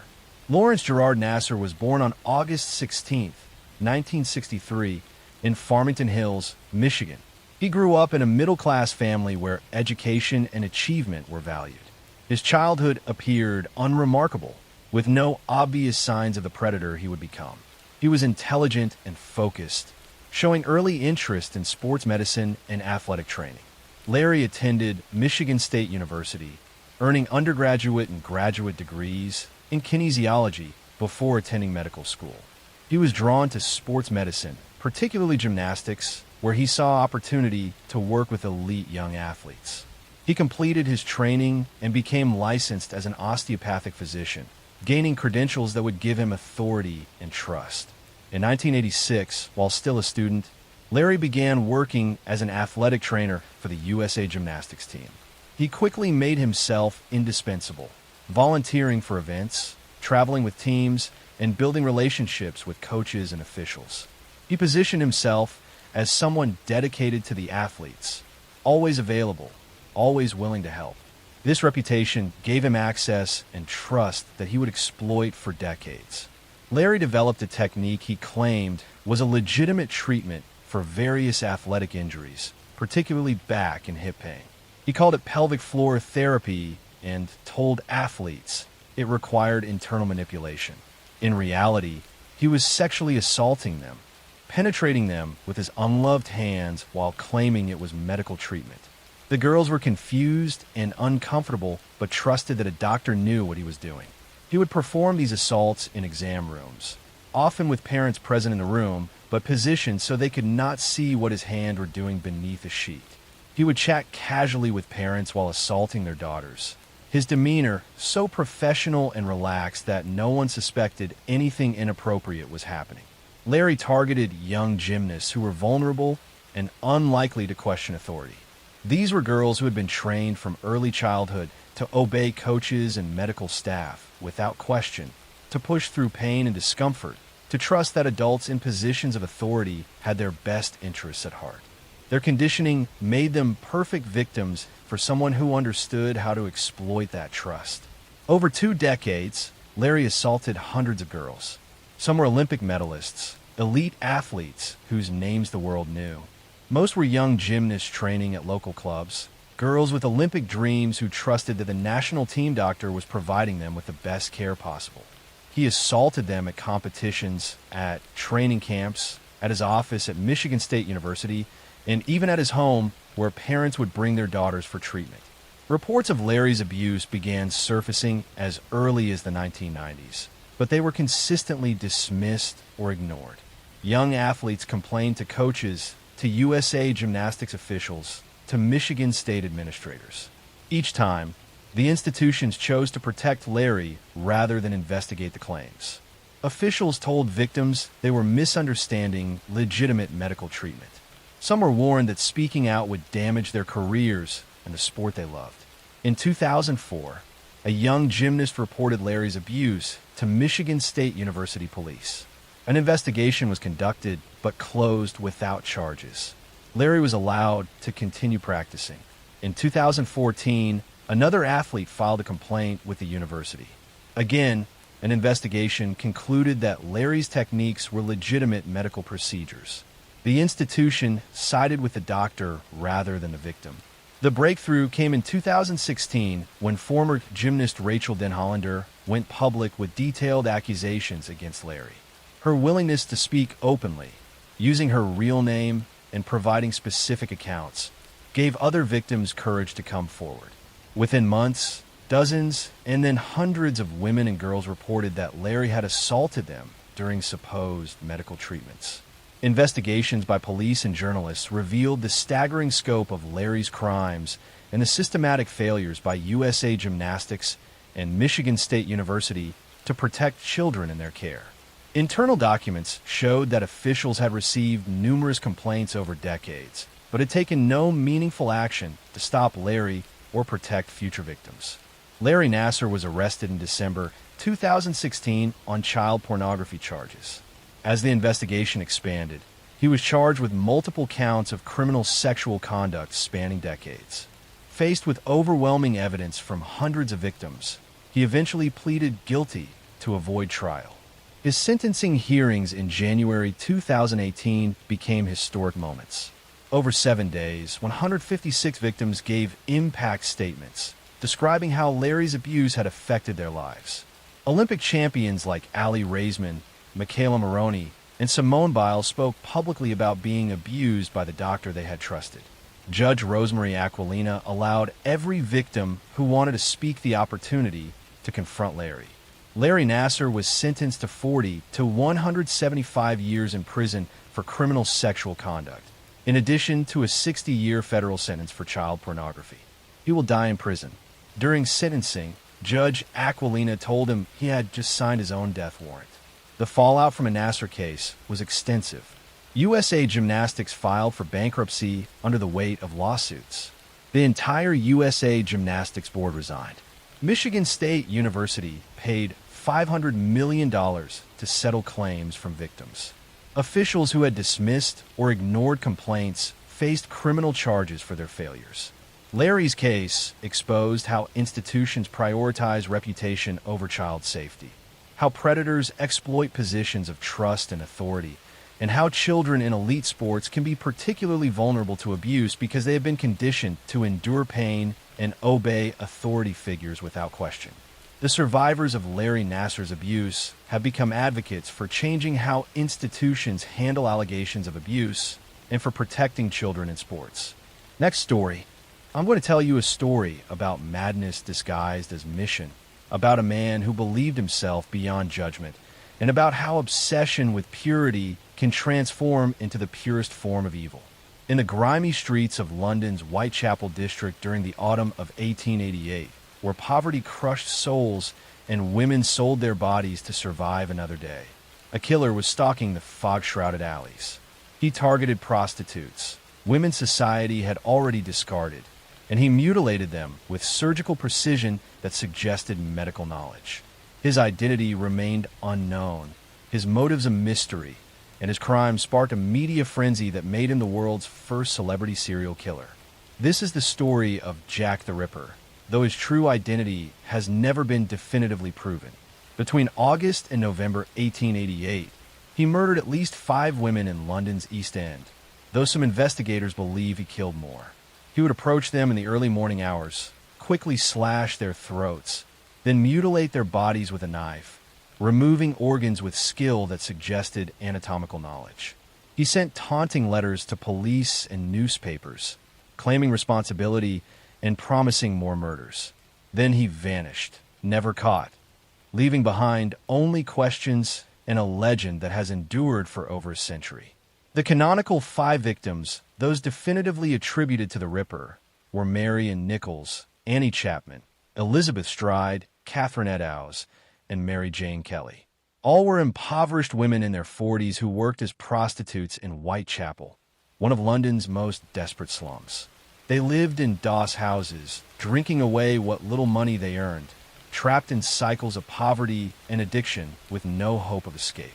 The first victim, Marion Nichols, was found on August 31st, 1888, in Bucks Row. Her throat had been cut so deeply she was nearly decapitated, and her abdomen had been slashed open. The brutality shocked even seasoned police officers accustomed to Whitechapel's violence. Annie Chapman was discovered on September 8th in the backyard of 29 Hanbury Street. She had been killed and mutilated in the same manner as Nichols, but this time the killer had removed her uterus and taken it with him. This suggested someone with anatomical knowledge and raised theories that the killer might be a doctor or surgeon. On September 30th, 2 murders occurred in one night. Elizabeth Stride was found with her throat cut, but not mutilated, possibly because the killer was interrupted.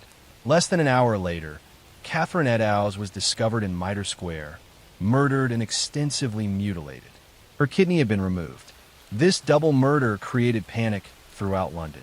The final canonical victim, Mary Jane Kelly, was killed on November 9th in her small rented room. Unlike the others who had been killed outdoors, Kelly's murder occurred indoors where the killer had time and privacy. The mutilation was extreme, her body so extensively cut and organs removed that she was barely recognizable. The scene was photographed, creating images that remain among the most disturbing crime scene photos in history. During this period, numerous letters were sent to police and newspapers claiming to be from a killer. Most were hoaxes, but 2 have been considered potentially genuine by investigators. The Dear Boss letter, received September 27th, introduced the name Jack the Ripper and promised more killings. The From Hell letter, received October 16th, came with half a human kidney that the writer claimed came from Catherine Eddowes. The investigation was massive, but hampered by limited forensic technology and the chaotic conditions of Whitechapel. Police interviewed thousands of people, pursued numerous suspects, and employed innovative techniques like crime scene photography. But they never definitively identified the killer. Theories about Jack the Ripper's identity have proliferated for over a century. Suspects have included Montague John Druitt, a barrister who drowned himself shortly after the final murder; Aaron Kosminski, a Polish immigrant with mental illness who was confined to an asylum; Michael Ostrog, a Russian con artist with a history of violence; Walter Sickert, an artist whose paintings some believe contain clues about the murders. Even members of the royal family have been implicated in conspiracy theories, though without credible evidence. Modern forensic analysis using DNA from letters and evidence has pointed to some suspects more than others, but definitive proof remains elusive. The contamination of evidence over 130 years and the questionable chain of custody make conclusive identification impossible.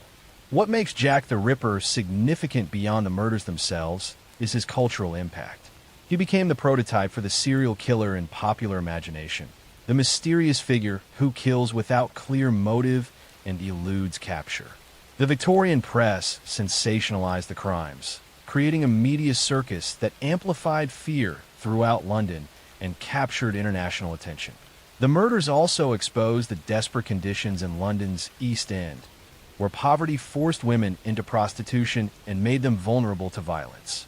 Social reformers used the Ripper case to advocate for better housing, employment opportunities, and support for the poor.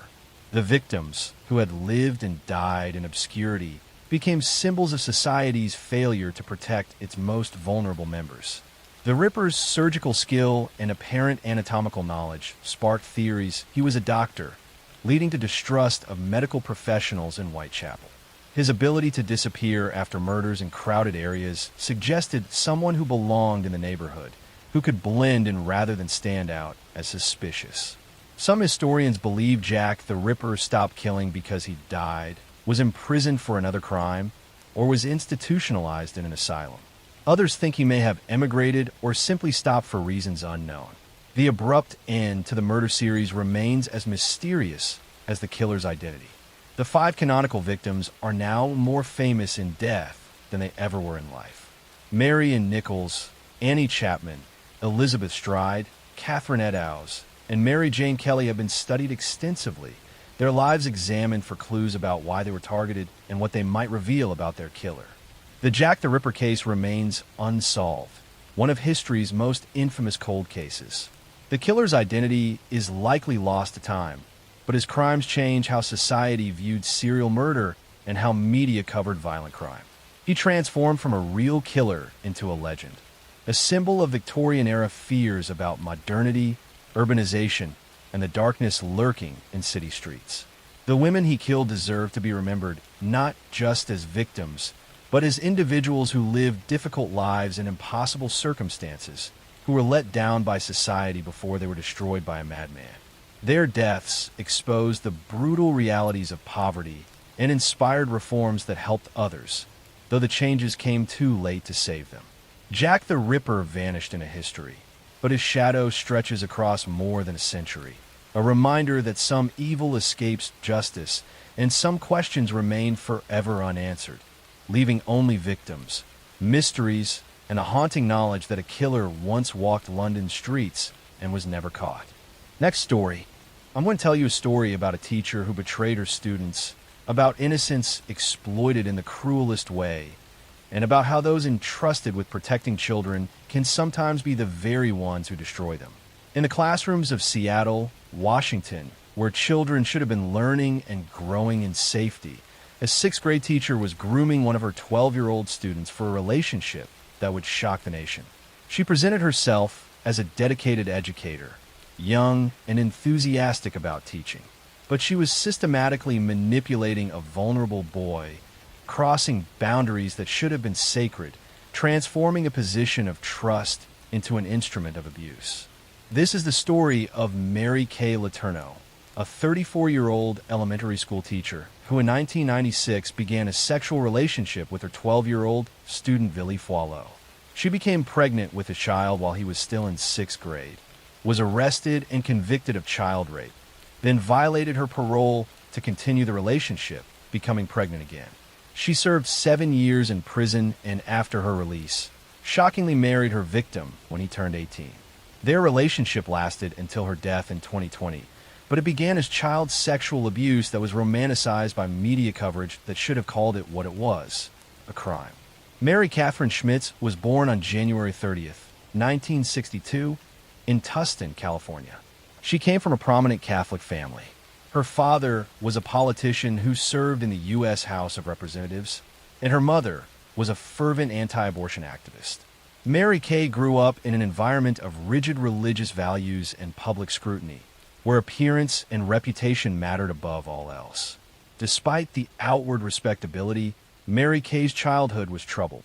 Her father was later revealed to have had affairs and illegitimate children, creating a family environment built on hypocrisy and hidden shame. Mary Kay learned early that public image mattered more than private truth, that respectable facades could conceal moral failures. Mary Kay attended Catholic schools and seemed to be following a conventional path. She married her college boyfriend Steve Letourneau, had 4 children with him, and became an elementary school teacher. To those who knew her, she seemed like a devoted mother and enthusiastic educator. But her marriage was troubled, and she was unhappy with her life, feeling trapped by responsibilities and unfulfilled expectations. In 1996, Mary Kay was teaching 6th grade at Shorewood Elementary School in Seattle. Among her students was 12-year-old Billy Foileau, a quiet boy from a troubled family. Billy's home life was chaotic, with an absent father and a mother struggling with her own issues. He was vulnerable, seeking attention and validation that he was not receiving at home.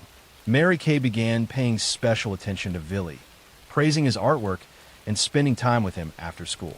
What she claimed was mentoring was actually grooming, the systematic process predators use to break down boundaries and prepare victims for abuse.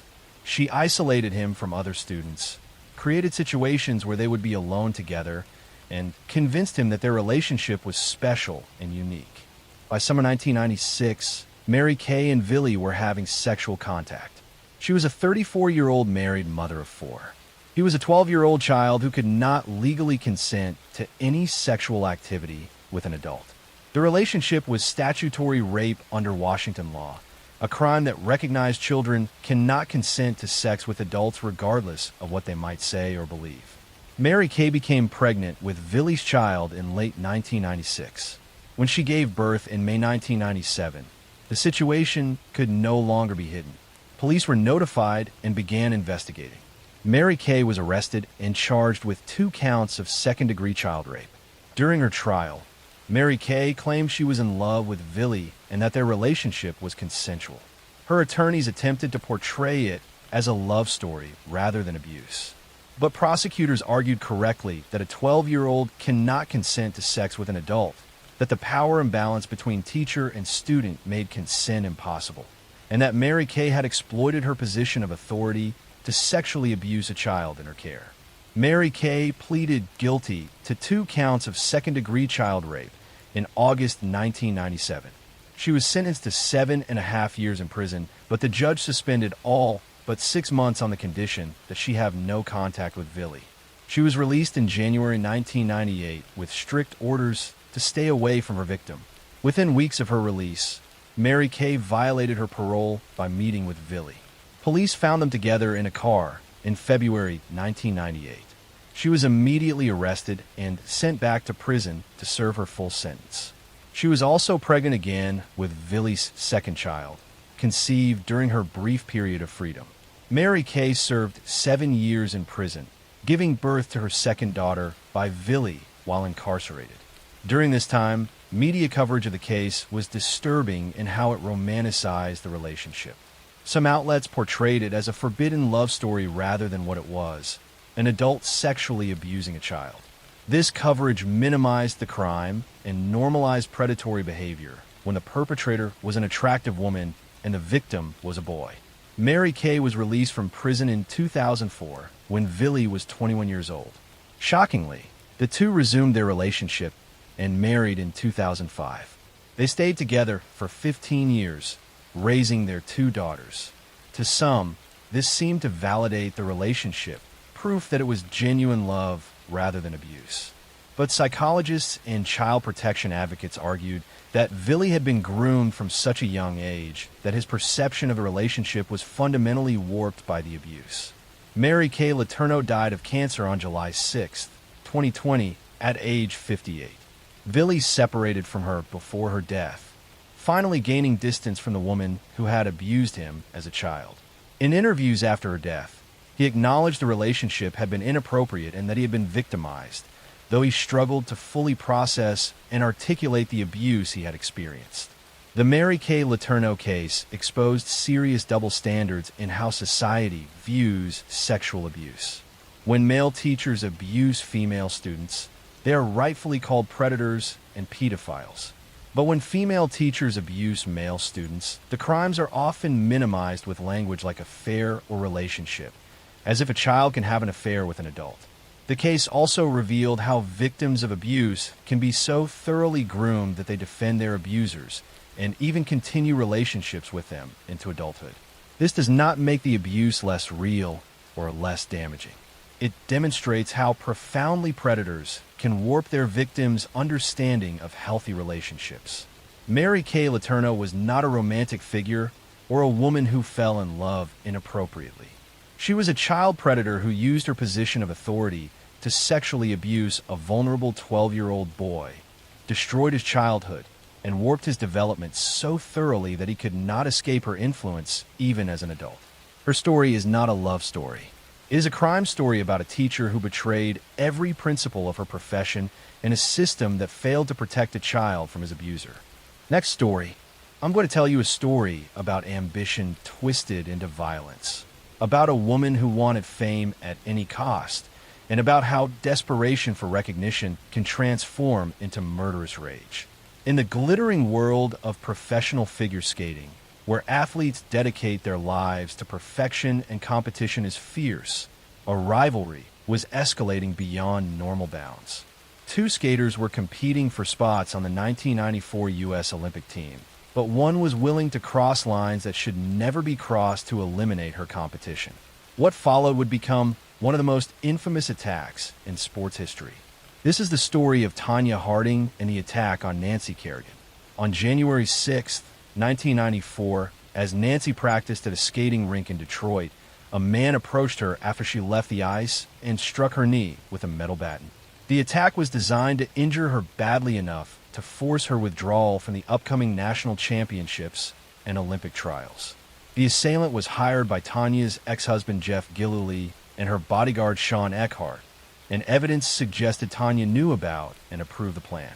The attack failed to end Nancy's career, but it ended Tanya's destroyed reputations and revealed how far some will go to achieve their dreams.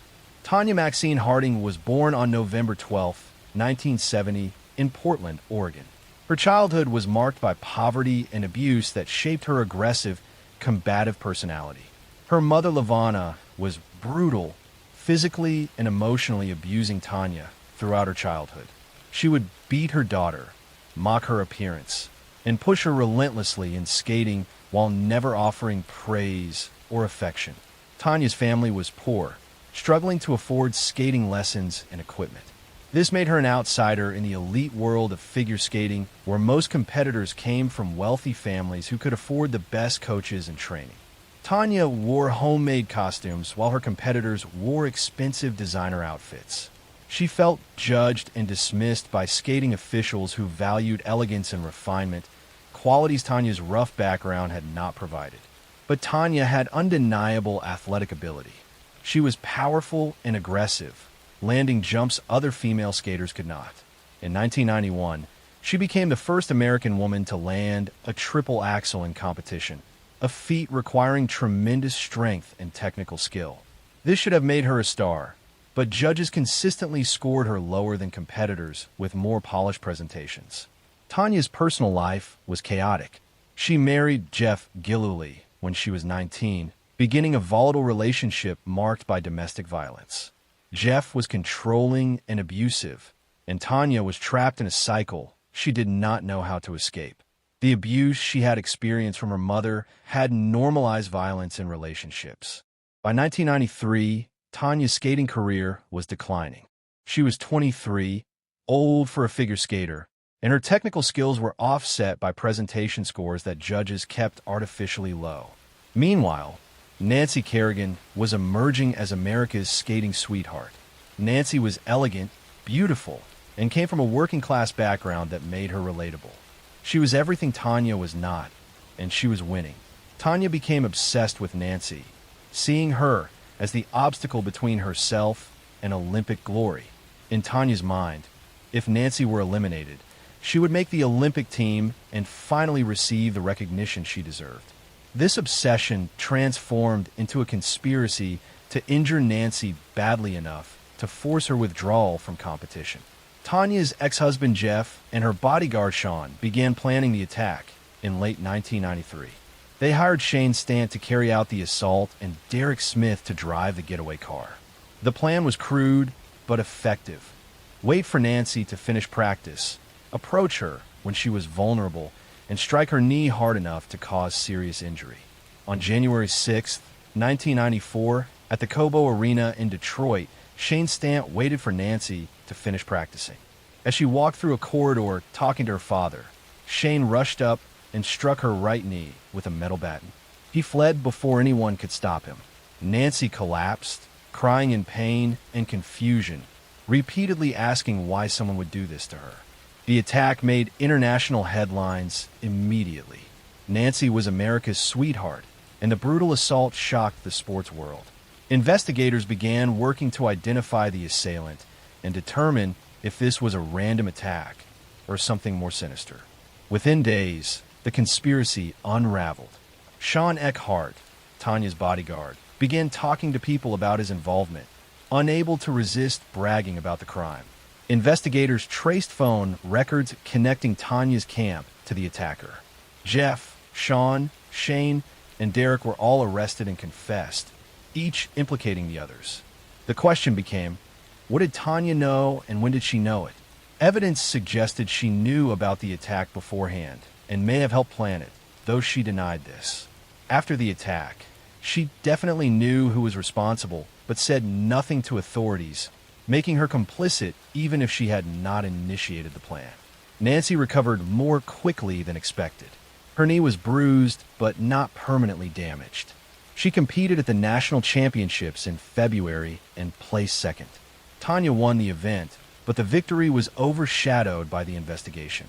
Both were named to the Olympic team, setting up a dramatic confrontation in Lillehammer, Norway. At the 1994 Winter Olympics, the focus was on Tanya and Nancy rather than the competition itself. Nancy skated beautifully and won the silver medal. Tanya's performance was disastrous, hampered by equipment problems and the pressure of the scandal. She finished 8th. After the Olympics, Tanya pleaded guilty to conspiring to hinder prosecution for not reporting what she knew about the attack. She received 3 years probation, was fined, and was banned for life from competitive figure skating. Her accomplices received prison sentences ranging from 18 months to 2 years. Nancy continued skating professionally and became a commentator and analyst. Her career recovered, though the attack remains the event most associated with her name. Tanya's life after skating was troubled, marked by various attempts to achieve fame through boxing, reality television, and other ventures. The attack on Nancy Kerrigan stands as one of sport's most shocking moments, revealing how far ambition can push people beyond moral boundaries. Tanya Harding destroyed her own career and reputation in an attempt to eliminate competition, proving that sometimes the most dangerous opponent is not the one across the ice, but the desperation and rage within yourself that convinces you violence is the answer to your problems. Next story. I'm going to tell you a story about jealousy that festered into obsession, about a woman who could not accept rejection, and about how love can twist into something so dark it destroys everyone it touches. In the quiet suburb of Clear Lake, Texas, where families raised children in safe neighborhoods and high school sweethearts dreamed of futures together, a love triangle was developing that would end in unimaginable violence. A former NASA flight controller was stalking her ex-boyfriend and his new lover, unable to accept that he had moved on. Her obsession would culminate in a nightmarish act that shocked the nation. This is the story of Clara Harris. On July 24th, 2002, this successful dentist discovered her husband was having an affair with his receptionist. Hours after confronting them at a hotel, Clara ran over her husband, David, repeatedly with her Mercedes in a hotel parking lot, killing him while their teenage stepdaughter watched in horror from the car. The murder was captured on video by a private investigator Clara had hired, providing undeniable evidence of a crime driven by rage and betrayal. Clara Suarez was born on February 3rd, 1958, in Bogota, Colombia. She came from a wealthy, educated family and showed early academic promise. She excelled in school and pursued dentistry, earning her degree and establishing herself as a skilled professional. She was ambitious and driven, accustomed to success and control over her life. Clara moved to the United States and built a successful dental practice in Houston, Texas. She met David Harris, a fellow dentist, and they married in 1992. Together, they ran a thriving orthodontic practice, living in an affluent suburb with David's twin sons from a previous marriage. To outsiders, they seemed like a successful, attractive couple living the American dream. But by the early 2000s, their marriage was troubled. David was unhappy and began an affair with Gail Bridges, a receptionist at their dental office. The affair was not subtle, and Clara became suspicious. In July 2002, she confirmed her fears by hiring a private investigator who documented David and Gail meeting at hotels.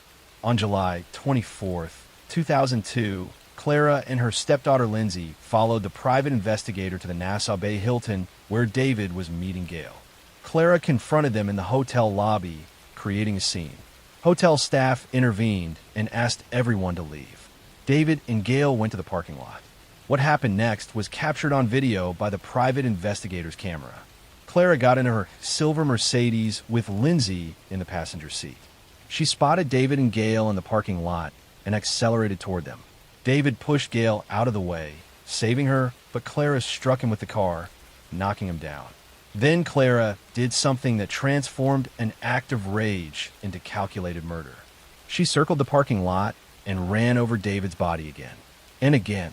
Witnesses counted 3 or 4 times that she deliberately drove over her husband while Lindsay screamed for her to stop. When Clara finally stopped, David was dead, his body crushed beneath the wheels of the car his wife had been driving. Clara immediately began claiming it was an accident, that she had lost control of the vehicle. But the video evidence was damning. It clearly showed her circling the parking lot repeatedly, deliberately running over David each time. Multiple witnesses testified that it was obviously intentional. During her trial in 2003, Clara's defense team tried to argue she had suffered a temporary breakdown driven by the discovery of the affair. They presented her as a devoted wife who had been betrayed and snapped in a moment of emotional crisis. But prosecutors showed this was not a momentary loss of control, but sustained violence. She had run over David multiple times, each pass requiring a conscious decision to continue. The most heartbreaking testimony came from Lindsay, David's teenage daughter who had been in the car during the murder. She described screaming at Clara to stop, begging her to end the violence. But Clara had ignored her and continued running over David. Lindsay had loved her stepmother, but now had to testify against her about the most traumatic experience of her life. On February 14, 2003, Valentine's Day, Clara Harris was convicted of murder. The jury rejected her claims of accident or temporary insanity. She was sentenced to 20 years in prison and ordered to pay $10,000 in fines. Judge Carol Davies called her actions calculated and deliberate. Clara served 15 years of her sentence, during which she maintained that she had not intended to kill David, that she loved him, and the violence was an aberration driven by overwhelming emotion. She expressed remorse, but continued to minimize her responsibility, claiming she had only meant to scare him or damage the car, not to kill him. She was released from prison in May 2018 after serving her sentence. She returned to Colombia where she had family support and began trying to rebuild her life. But she left behind a destroyed family in Texas. David's sons from his first marriage had lost their father to their stepmother's rage. Lindsay, who had witnessed the murder, carried trauma that therapy could never fully heal. Gail Bridges, the woman David had been having an affair with, lived with guilt and grief. She had survived only because David pushed her out of the way, sacrificing himself. She had to process both surviving and knowing that her affair had been the catalyst for the violence. The Clara Harris case became infamous as an example of crimes of passion, though that term minimizes the calculated nature of what she did. Running over someone repeatedly is not a momentary loss of control, but sustained violence requiring multiple conscious decisions to continue.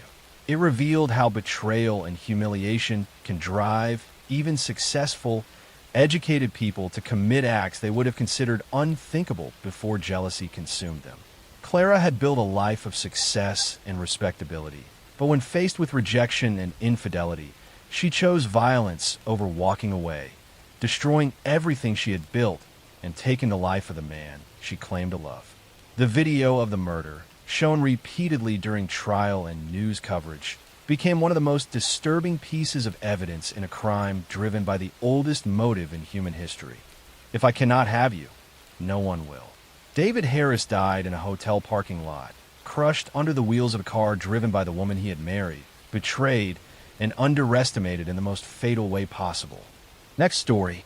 I'm going to tell you a story about a woman who craved attention above all else, about lies that spiraled into tragedy, and about how the desperate need to be noticed can lead someone to commit unspeakable acts against those who trust them most. In the quiet town of Union, South Carolina, during the fall of 1994, a young mother became the center of a national news story that would captivate and horrify America. Susan Smith reported that a black man had carjacked her vehicle with her 2 young sons still strapped in their car seats. She made tearful pleas on national television for the safe return of her children. But her story was a lie, and the truth would prove far more disturbing than anyone imagined. This is the story of Susan Smith, who on October 25th, 1994, drove her car into John D. Long Lake with her 3-year-old son Michael and 14-month-old son Alexander, still buckled inside. She watched as the vehicle slowly sank beneath the water, then created an elaborate false story about a carjacking. For 9 days, she maintained this deception while search teams looked for her children and the nation prayed for their safe return. Her confession shocked the world and raised difficult questions about what could drive a mother to such an act. Susan Lee Vaughn was born on September 26, 1971, in Union, South Carolina. Her childhood was marked by trauma and instability that would shape her psychological development. When Susan was 6 years old, her father took his own life, an event that devastated her and left lasting emotional scars. Her mother remarried, But Susan's relationship with her stepfather was complicated and troubled. Susan grew up desperate for attention and validation. She struggled with feelings of abandonment after her father's passing and never developed healthy coping mechanisms for processing trauma. She sought approval through relationships with boys and men, believing romantic attention could fill the emptiness she felt inside. This pattern would continue into adulthood with destructive consequences. In her teenage years, Susan was popular and outgoing, but those close to her recognized her neediness and emotional instability. She required constant reassurance and would become distraught when relationships ended or when she felt ignored. She had difficulty being alone and would quickly move from one relationship to another. Susan married David Smith in 1991 when she was 19 years old. They had two sons, Michael born in 1991 and Alexander born in 1993. But the marriage was troubled from the beginning.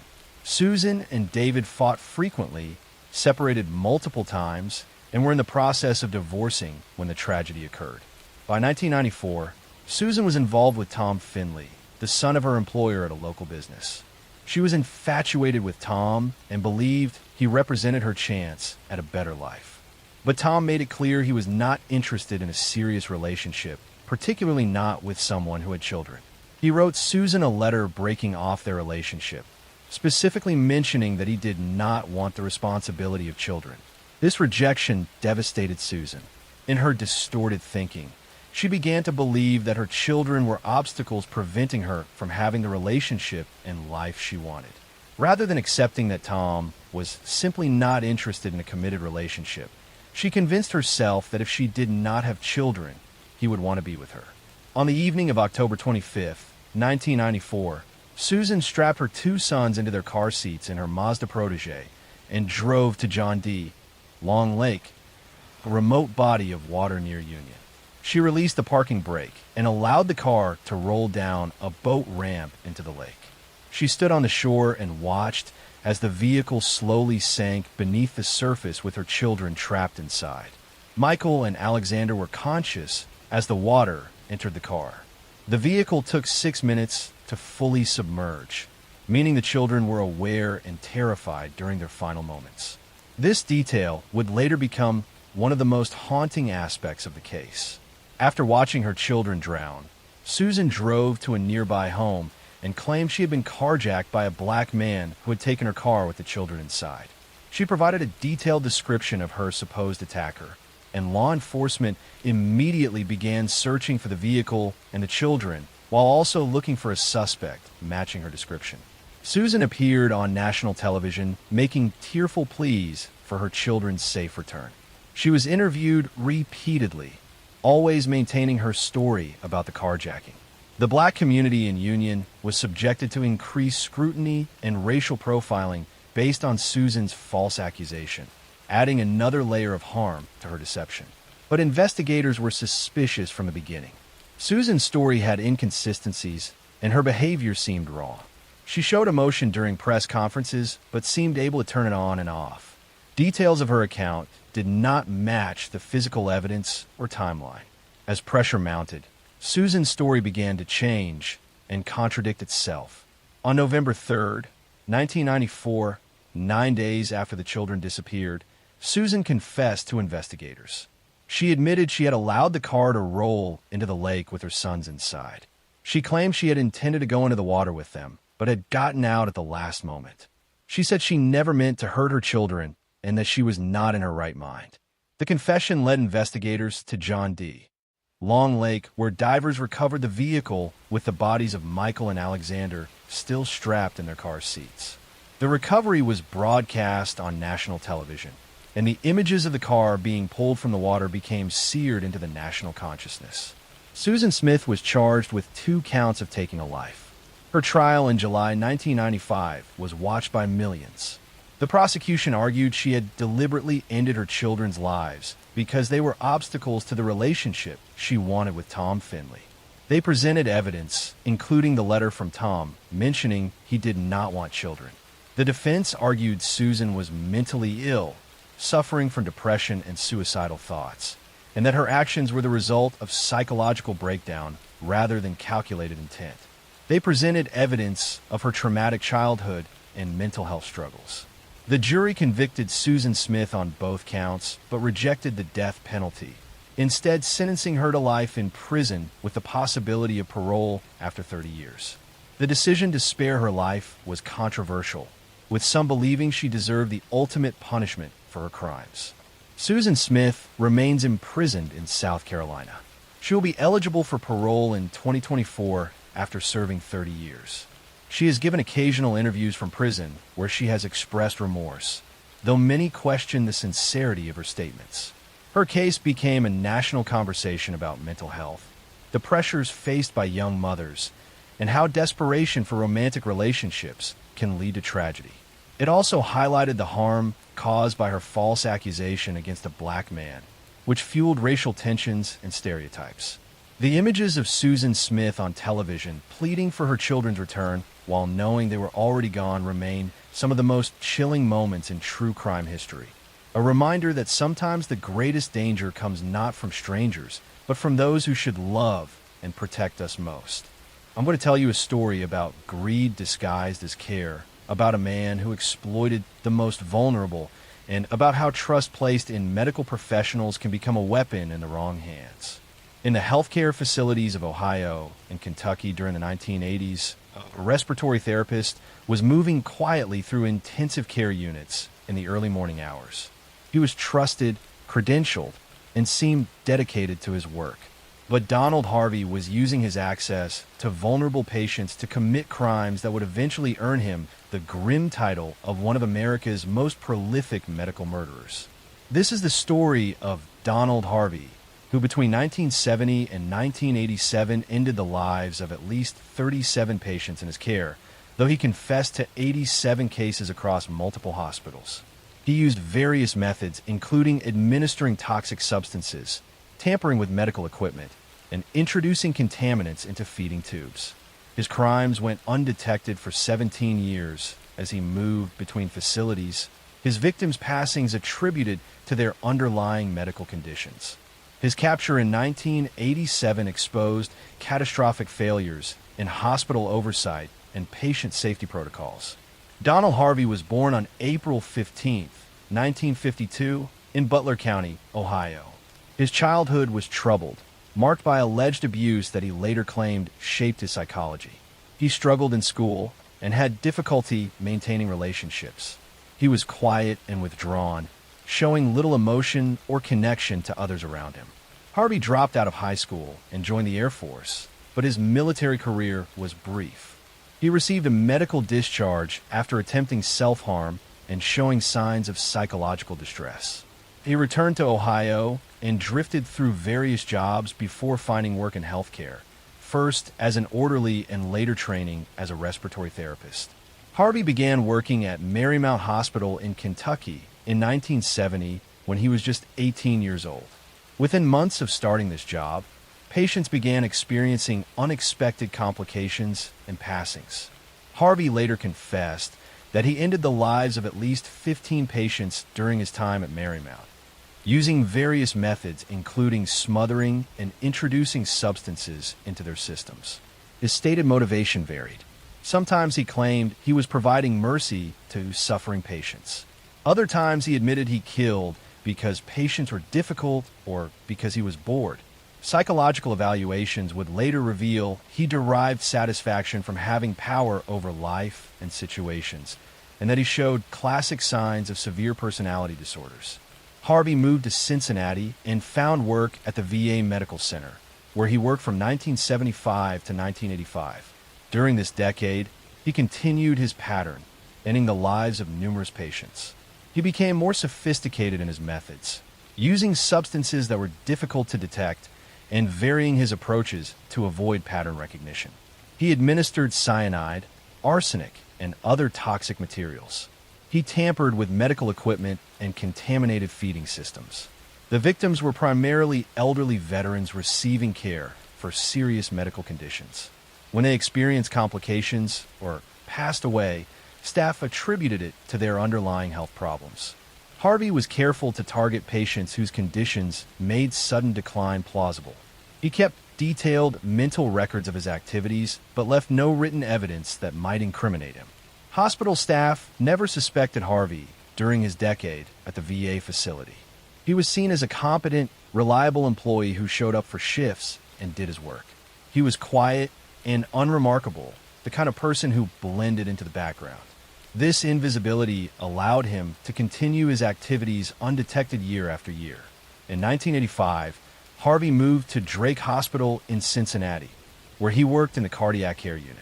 He continued his pattern of harming patients, but here his activities would finally be discovered. In March 1987, a patient named John Powell passed away unexpectedly. Powell's family insisted on an autopsy despite doctors attributing the passing to natural causes. The autopsy revealed high levels of cyanide in Powell's system. This discovery prompted investigation into other recent passings at Drake Hospital. Authorities began examining patterns and discovered suspicious circumstances in multiple cases. When investigators looked into who had access to all the affected patients, Harvey emerged as the common factor. Harvey was questioned by police in March 1987. Initially, he denied involvement, but when confronted with evidence, he began confessing. What started as admission to one or two cases expanded into a detailed confession spanning 17 years and multiple facilities. Harvey provided information about dozens of victims, describing methods and motivations with disturbing casualness. Authorities were shocked by the scope of his admissions. Harvey confessed to ending the lives of patients at multiple hospitals where he had worked. He described using cyanide, arsenic, contaminated solutions, and other methods. He admitted that some victims had been suffering, and he claimed to provide mercy, but many were not terminally ill and could have recovered with proper care. Harvey's trial in 1987 resulted in multiple convictions. Rather than face potential death sentences in Kentucky for murders committed there, he agreed to plead guilty to Ohio charges in exchange for life sentences. He was convicted of 37 cases in Ohio and received multiple consecutive life sentences, ensuring he would never be released. During sentencing, families of victims expressed their anguish at learning their loved ones had been intentionally harmed by someone entrusted with their care. Many have been told their family members passed from natural disease progression, never suspecting foul play until Harvey's confession revealed the truth. The Harvey case exposed serious gaps in hospital safety protocols. There were insufficient controls on access to dangerous substances, inadequate monitoring of patient outcomes by individual staff members, and poor coordination between facilities regarding problem employees. Hospitals had no system for tracking suspicious patterns across institutions. Following Harvey's conviction, healthcare facilities implemented significant reforms.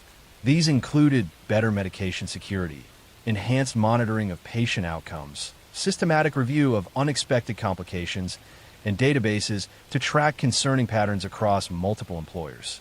These changes came too late for Harvey's victims, but helped protect future patients. Donald Harvey remained imprisoned in Ohio until March 30th, 2017, when he was attacked and fatally injured by another inmate.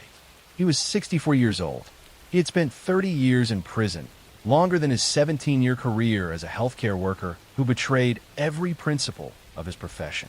His case stands as a dark reminder that predators can infiltrate helping professions, that trust can be exploited, and that vulnerable patients depend on systems that must be constantly vigilant to protect them from those who see caregiving not as a calling, but as an opportunity to satisfy pathological needs for power and control. I'm going to tell you a story about a man who weaponized medicine, about trust betrayed in the most fundamental way, and about how someone sworn to heal instead chose to harm for reasons that defy understanding. In the hospitals of southern New Jersey during the late 1980s and through the 1990s, patients in critical care units were experiencing cardiac arrests at rates that seemed higher than normal. Nurses noticed patterns but struggled to identify clear causes. Families trusted that their loved ones were receiving the best possible care in modern medical facilities. But Charles Cullen, a nurse working night shifts, was systematically ending the lives of vulnerable patients under his care. This is the story of Charles Cullen, who between 1988 and 2003 ended the lives of at least 29 patients, though investigators believe the true number may exceed 300. He administered lethal doses of medications like digoxin and insulin to patients in intensive care units across multiple hospitals. His crimes went undetected for 16 years as he moved from facility to facility, with hospitals quietly dismissing him rather than reporting suspicious patterns. His arrest in 2003 exposed catastrophic failures in healthcare oversight and revealed how easily someone could exploit gaps in hospital systems. Charles Edmund Cullen was born on February 22, 1960, in West Orange, New Jersey. His early life was marked by profound loss and instability. His father passed away when Charles was just 7 months old, leaving his mother to raise 9 children alone with limited resources. Charles received little individual attention or emotional support in the chaotic household. The defining tragedy of Charles's childhood came when he was 17. His mother passed away in a car accident, devastating him and removing the last stabilizing influence in his life. Charles attempted to end his own life multiple times during his teenage years, but the interventions were brief and he never received adequate long-term mental health treatment. Charles joined the Navy after high school, but his service was marked by continued psychological struggles. He made multiple attempts at self-harm while in the military and was eventually discharged. He returned to New Jersey directionless and deeply troubled, struggling to find purpose or connection. In the mid-1980s, Charles decided to become a nurse. It was an unusual choice given his psychological state and difficulty connecting with others. He completed nursing school and received his license in 1987, beginning work at St. Barnabas Medical Center in New Jersey. He was technically competent, but showed little warmth with patients, treating them as medical cases rather than human beings. Within months of starting work, patients on Charles's shifts began experiencing unexpected cardiac arrests and medical emergencies. Elderly patients who had been stable would suddenly decline. Tests sometimes revealed unexplained medication levels in their systems, but these anomalies were often attributed to charting errors or natural disease progression.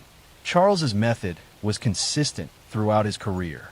He would access medication storage areas during night shifts when supervision was minimal. He would draw lethal doses of medications like digoxin, which affects heart rhythm, or insulin, which lowers blood sugar dangerously. He would inject these substances into patients' intravenous lines, causing cardiac arrest, respiratory failure, or other fatal complications. His victims were primarily elderly or seriously ill patients in intensive care units. Because these patients were already in fragile condition, their sudden decline often seemed like natural progression of their underlying illnesses. Charles understood this and selected victims whose passings would not immediately raise suspicions. When concerns about elevated mortality rates were raised at St. Barnabas, administrators quietly terminated Charles's employment rather than investigating thoroughly or reporting to authorities. This response set a pattern that would repeat throughout his career. Hospital after hospital would become suspicious, fire Charles, and provide neutral references that allowed him to find new employment.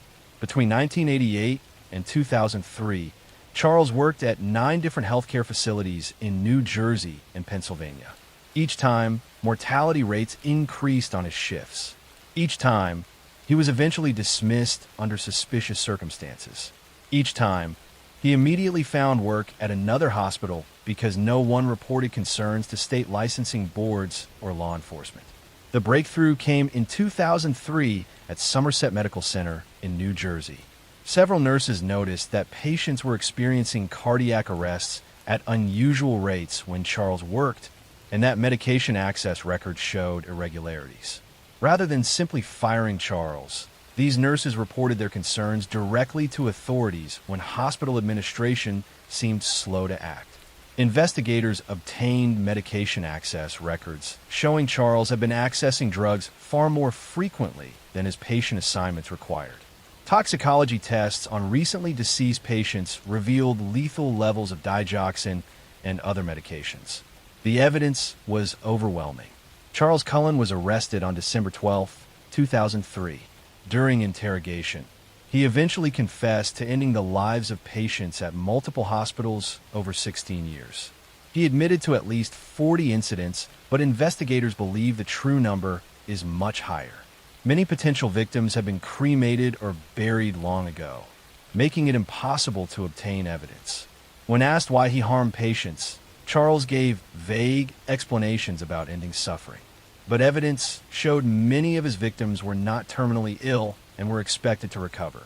Psychiatrists who evaluated him concluded he had severe personality disorders and derived satisfaction from having power over life and situations. He showed no genuine empathy for his victims or their families. Charles pleaded guilty in 2004 to avoid the death penalty. He was convicted of taking the lives of 29 patients and attempting to harm 2 others. He was sentenced to multiple consecutive life terms totaling over 400 years without possibility of parole. During sentencing, families of victims expressed their anguish and anger at learning their loved ones had been intentionally harmed. Many had trusted Charles completely, thanking him for his care of their family members, never suspecting he was the cause of their decline and passing. The Cullen case led to significant reforms in healthcare, including better medication tracking systems, mandatory reporting of suspicious patterns, enhanced background checks for healthcare workers, and databases to identify problematic employees across multiple facilities. These changes came too late for his victims, but have helped protect patients since. Charles Cullen remains imprisoned in New Jersey, now in his 60s. He has given occasional interviews, but shows no real remorse for his actions. He speaks about the incidents in detached terms, as if discussing someone else's crimes. His case revealed how healthcare systems prioritized institutional reputation over patient safety, how easily someone could exploit gaps in oversight, and how vulnerable patients are when caregivers betray their trust. I'm going to tell you a story about a man who built a palace of death, about ambition twisted into murder, and about how one of America's greatest celebrations became a hunting ground for a predator unlike any the nation had seen. In the bustling streets of Chicago during the 1890s, as the city prepared to host the world's Columbian Exposition, a charming pharmacist was constructing an elaborate hotel near the fairgrounds. He told contractors the building would house visitors attending the fair, offering affordable lodging in a prime location. But the structure he was creating had a far darker purpose, with secret passages, soundproof rooms, and a basement equipped with tools for disposing of human remains. This is the story of H.H. Holmes, widely considered America's first documented serial killer. Between 1891 and 1894, Herman Webster Mudgett, using the alias Dr. Henry Howard Holmes, ended the lives of at least 9 confirmed victims, though he claimed the number was 27 and some estimates suggest over 200. He built a 3-story building in Chicago that became known as the Murder Castle, a structure designed specifically for killing. He lured victims, mostly young women, with promises of employment or lodging, then trapped them in rooms where he could commit terrible acts before disposing of their bodies. Herman Webster Mudgett was born on May 16, 1861, in Gilmanton, New Hampshire. He came from a prosperous farming family and was intelligent and ambitious from childhood. But he showed disturbing behaviors early, including cruelty toward animals and fascination with skeletons and death. He claimed that, as a child, bullies forced him to touch a human skeleton, an experience that both terrified and intrigued him. Herman excelled academically and attended the University of Vermont before transferring to the University of Michigan Medical School. He graduated in 1884 with a medical degree, but his time there was marked by suspicious activities.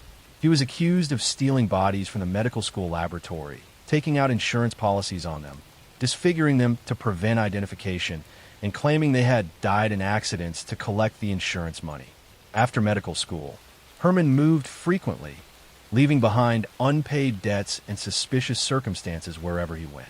He married 3 times, maintaining multiple wives simultaneously in different cities, none aware of the others.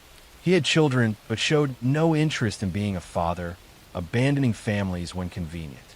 In 1886, Herman arrived in Chicago and began using the name Dr. Henry Howard Holmes.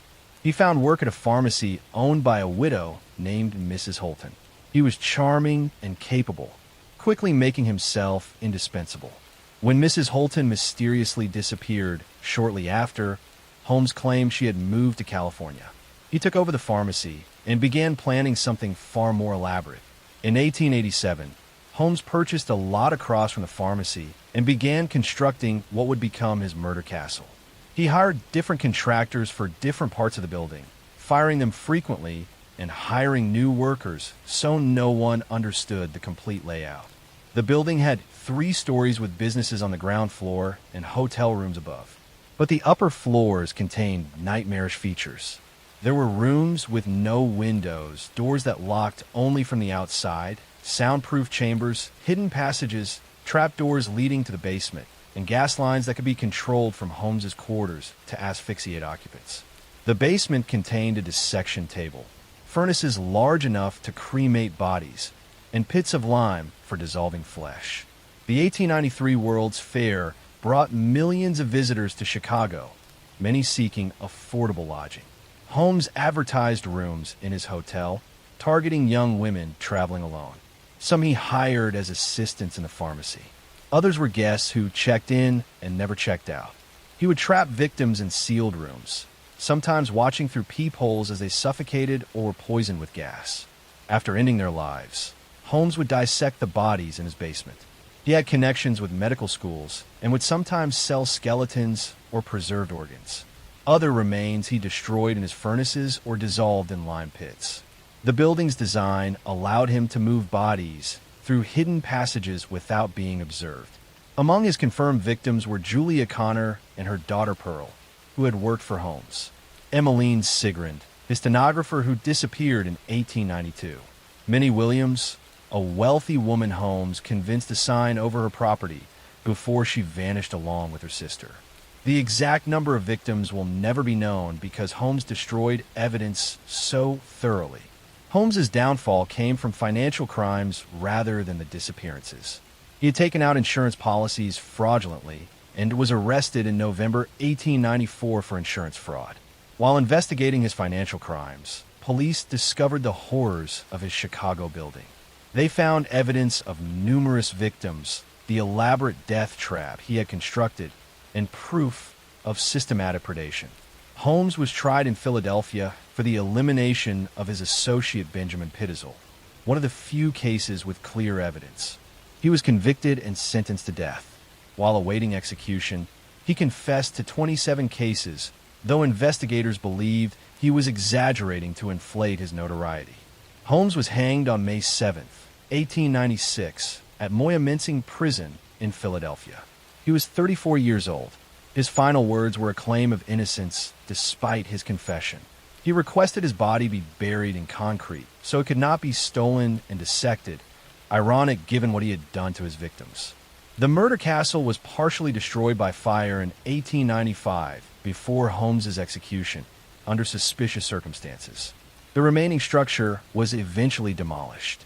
A post office now stands on the site. H. Holmes became a legend, America's first widely recognized serial killer. His case demonstrated how someone with intelligence and charm could exploit systems and trust to commit terrible crimes.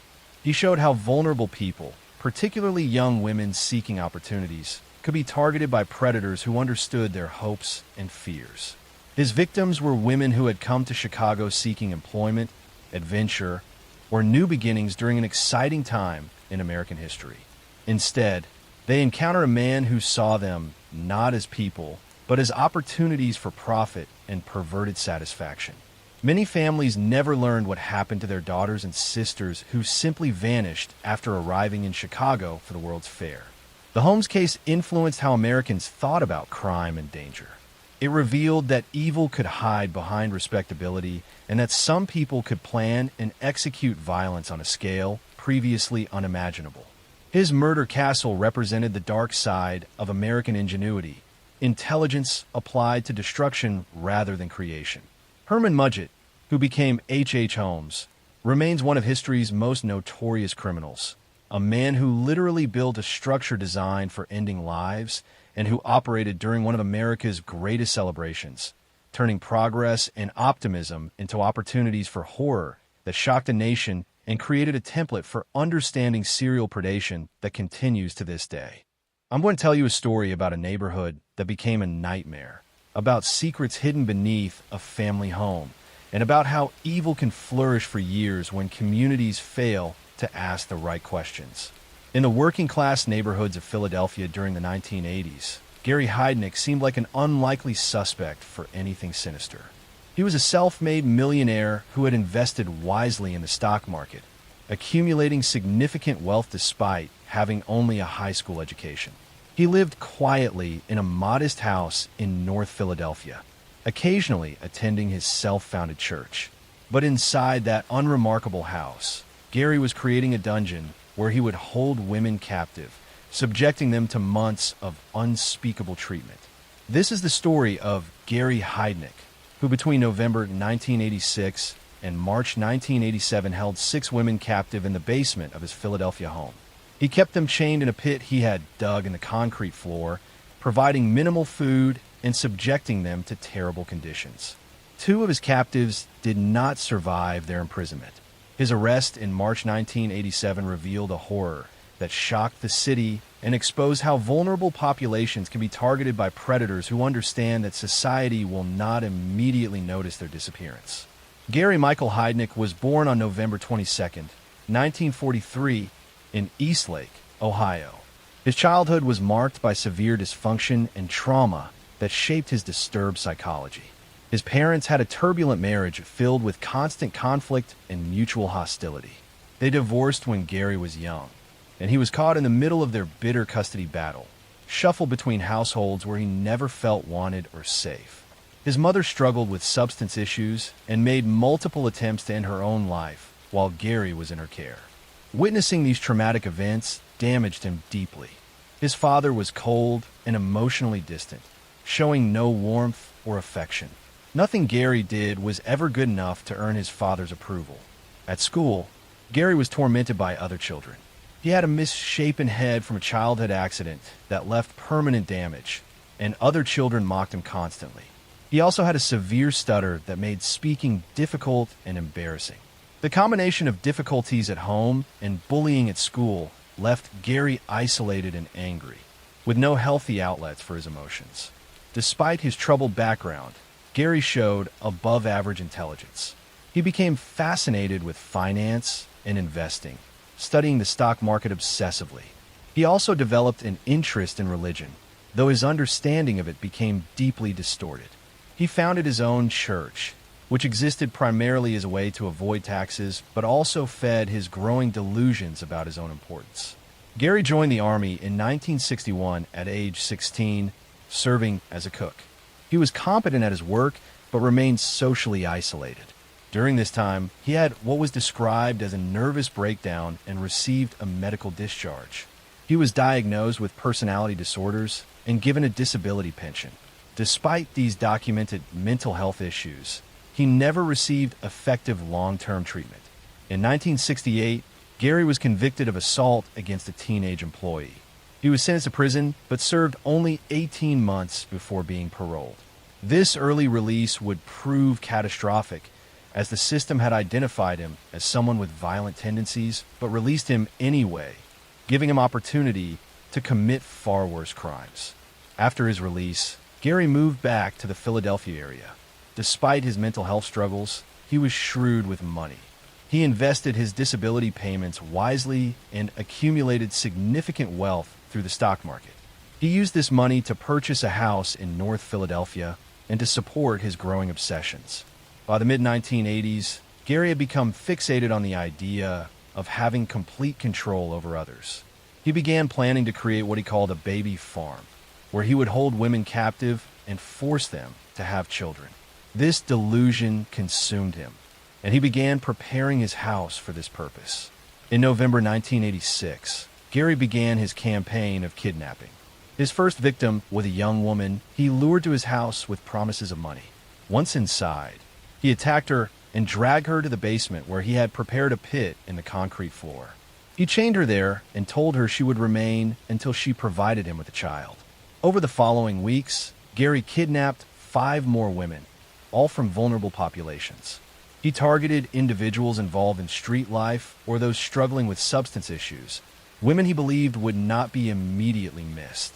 He held them all captive in the basement pit, chained together in darkness and terrible conditions. The conditions in the basement were nightmarish. The women received minimal food, often just bread and water. They were forced to live in extremely unsanitary circumstances. Gary would periodically come down to harm them, using various methods as punishment for perceived disobedience. When one of the captives passed away from the terrible conditions and mistreatment, Gary's response was to make the situation even worse. He forced the surviving women to participate in disposing of the remains. This psychological torture added another layer of horror to their captivity. A second woman later passed away under similar circumstances. Gary continued to hold the remaining 4 women captive, and the situation became increasingly desperate. But one of the women, the first he had kidnapped, began to manipulate Gary psychologically. She convinced him that she cared for him and wanted to help him find more women for his plan. Gary eventually trusted her enough to allow her to leave the house temporarily. On March 24th, 1987, he drove her to visit her family, and she had promised to return with additional victims. Instead, the moment she was free, she ran to police and told them everything. Officers initially struggled to believe her story as it seemed too horrible to be real. But she led them to Gary's address and gave details that convinced them to investigate. Police obtained a warrant and raided the house on March 24th, 1987. Inside the basement, they found the 3 remaining captives chained in deplorable conditions. The evidence of what had occurred was overwhelming. Gary was arrested immediately and charged with multiple serious offenses, including kidnapping and taking lives. During his trial in 1988, Gary's defense team argued he was legally insane and not responsible for his actions. But prosecutors demonstrated that Gary had planned carefully, maintained his financial affairs, and taken steps to avoid detection, showing he understood his actions were wrong. On November 4th, 1988, Gary Heidnik was convicted and sentenced to end his life by execution. He spent years on death row at a Pennsylvania facility. On July 6, 1999, the sentence was carried out. He was 55 years old. His case inspired elements of the character in the film The Silence of the Lambs, though that fictional character was an amalgamation of several real criminals. The house where the crimes occurred was later torn down. Gary Heidnik's story revealed how predators target society's most vulnerable members, understanding that marginalized individuals can disappear without triggering immediate searches. It exposed failures in mental health systems. I'm going to tell you a story about ambition without conscience, about a woman who saw human life as currency, and about how greed can transform caregiving into something monstrous. In the boarding houses of turn-of-the-century Chicago, where immigrants and workers sought affordable lodging, a Hungarian woman was running what appeared to be a respectable establishment. She welcomed guests warmly, offered reasonable rates, and seemed like a motherly figure to those far from home. But her guests had a disturbing habit of disappearing, and those who left for care were never heard from again. This is the story of Tilly Klimek, one of Chicago's most prolific killers during the early 1900s. Between 1914 and 1922, she ended the lives of at least 20 people, mostly husbands and relatives, using arsenic-laced food. She would predict their demise with eerie accuracy, telling neighbors that her husbands would soon pass away, then ensuring her predictions came true by slowly administering poison. She collected life insurance policies on her victims, accumulating wealth while presenting herself as an unlucky woman cursed with tragedy. Tilly Klimek was born in 1876 in Poland, then part of the Austro-Hungarian Empire. She immigrated to Chicago as a young woman, joining the flood of Eastern Europeans seeking opportunities in America's rapidly industrializing cities. She settled in a Polish neighborhood on Chicago's South Side, where she would spend her entire life. Tilly married young to a man named John Mickiewicz. The marriage seemed ordinary at first, but Tilly quickly grew dissatisfied. John worked hard but earned little, and Tilly wanted more than a life of poverty and struggle. She began to see her husband not as a partner, but as an obstacle to the comfortable life she craved.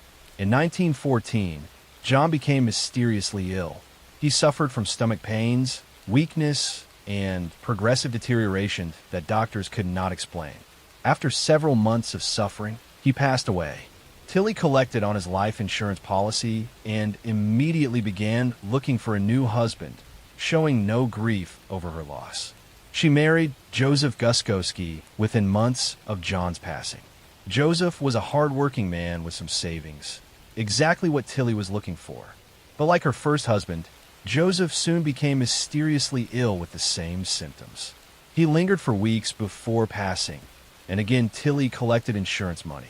Tilly's neighbors began noticing a disturbing pattern. Before each husband became ill, Tilly would tell them that she had dreamed of his funeral, that she knew he would soon pass away. Her predictions were uncannily accurate, and some neighbors whispered about curses and dark powers. But Tilly was not psychic. She was simply planning ahead. She married a third time to Frank Kupczyk, a prosperous man with significant savings. Frank was healthy and robust when they married, but Tilly had already taken out a large life insurance policy on him. Within weeks, Frank began experiencing the familiar symptoms. But this time, Frank's relatives became suspicious and insisted doctors investigate more thoroughly. In 1922, doctors finally tested Frank's blood and found high levels of arsenic. Police were notified and began investigating Tilly's history. They exhumed the bodies of her previous husbands and found lethal amounts of arsenic in their remains. Further investigation revealed that Tilly had also ended the lives of several relatives and neighbors, always after taking out insurance policies on them. Tilly's method was simple but effective. She would slowly add arsenic to food and drinks, causing gradual illness that mimicked natural disease. Arsenic was readily available at the time, sold in stores as rat poison and insecticide. Doctors in the early 1900s rarely tested for poisoning unless there was specific reason to suspect it, so Tilly's victims were usually diagnosed with stomach ailments or heart problems. Her trial in 1923 shocked Chicago. Prosecutors presented evidence that Tilly had systematically ended lives for insurance money over nearly a decade. Neighbors testified about her eerie predictions and her lack of grief when people around her passed away.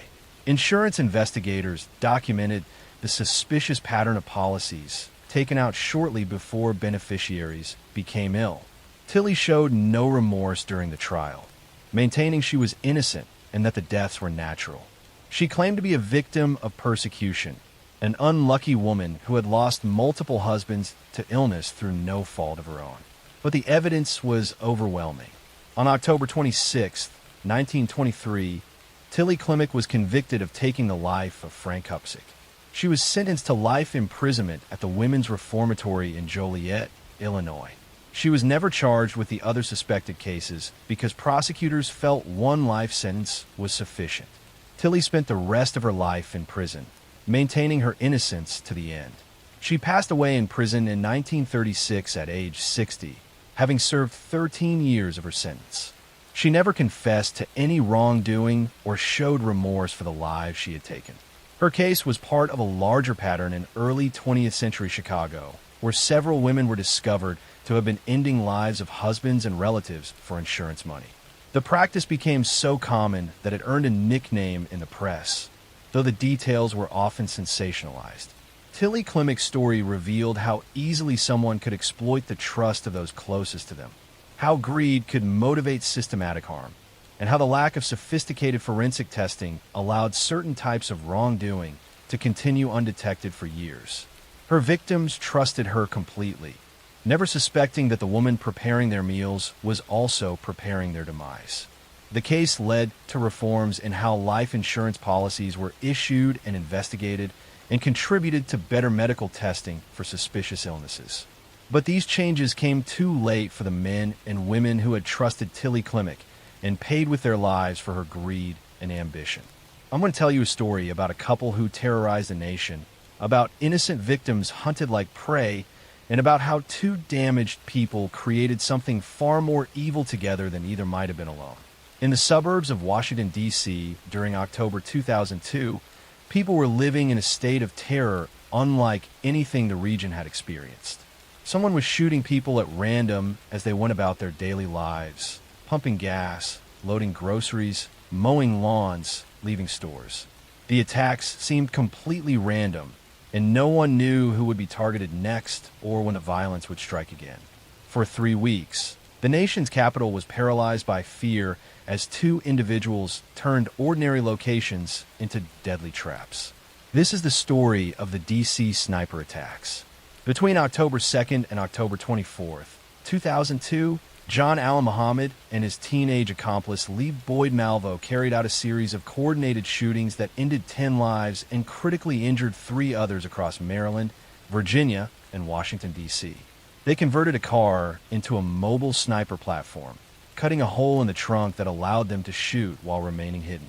They selected victims randomly, creating terror that changed how millions of people lived their daily lives during those 3 weeks of violence. John Allen Muhammad was born on December 31st, 1960, in Louisiana. His childhood was marked by abandonment and instability. His mother passed away when he was young, and his father showed little interest in raising him. He was passed between relatives, never finding a stable home or consistent parenting. This lack of attachment shaped his inability to form healthy relationships later in life. John joined the Army in 1978 and served for 17 years, including deployment during the Gulf War. He was trained as a mechanic and engineer, but also became expert at marksmanship, earning high ratings as a shooter. His military career was generally satisfactory, though he showed signs of difficulty with authority and maintaining relationships. After leaving the military, John's life became increasingly unstable. He married and had children, but the marriage deteriorated. His wife later described him as controlling and threatening. When they divorced, John became obsessed with gaining custody of their children. When legal means failed, he became increasingly angry and resentful toward the system and society in general. Lee Boyd Malvo was born on February 18, 1985, in Jamaica. His childhood was chaotic, with an absent father and a mother who struggled to provide stability. Lee was intelligent, but grew up without consistent guidance or support. He was vulnerable and searching for a father figure when he met John Muhammad in 1999.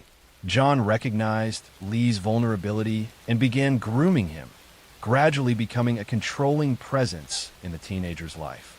John presented himself as a father figure and mentor, filling the void in Lee's life. He subjected Lee to psychological manipulation, gradually breaking down his independent thinking and reshaping his worldview. John trained Lee in weapons use and military tactics, preparing him for what would come. By 2002, John had developed a plan for what he called a campaign of terror. He was angry at his ex-wife, at the government, at society. He believed he could create chaos through random violence. He purchased a Bushmaster rifle and modified a 1990 Chevrolet Caprice, cutting a hole in the trunk that would allow someone to shoot from inside while the car appeared normal from the outside. The attacks began on October 2nd, 2002, in the Maryland and D.C. suburbs. In a 24-hour period, 5 people were shot while going about routine activities. James Martin was shot in a parking lot. James Buchanan was shot while mowing grass. Prem Kumar Walekar was shot at a gas station. Sarah Ramos was shot while sitting on a bench. Lori and Luis Rivera was shot while vacuuming her van. The randomness was the most terrifying aspect.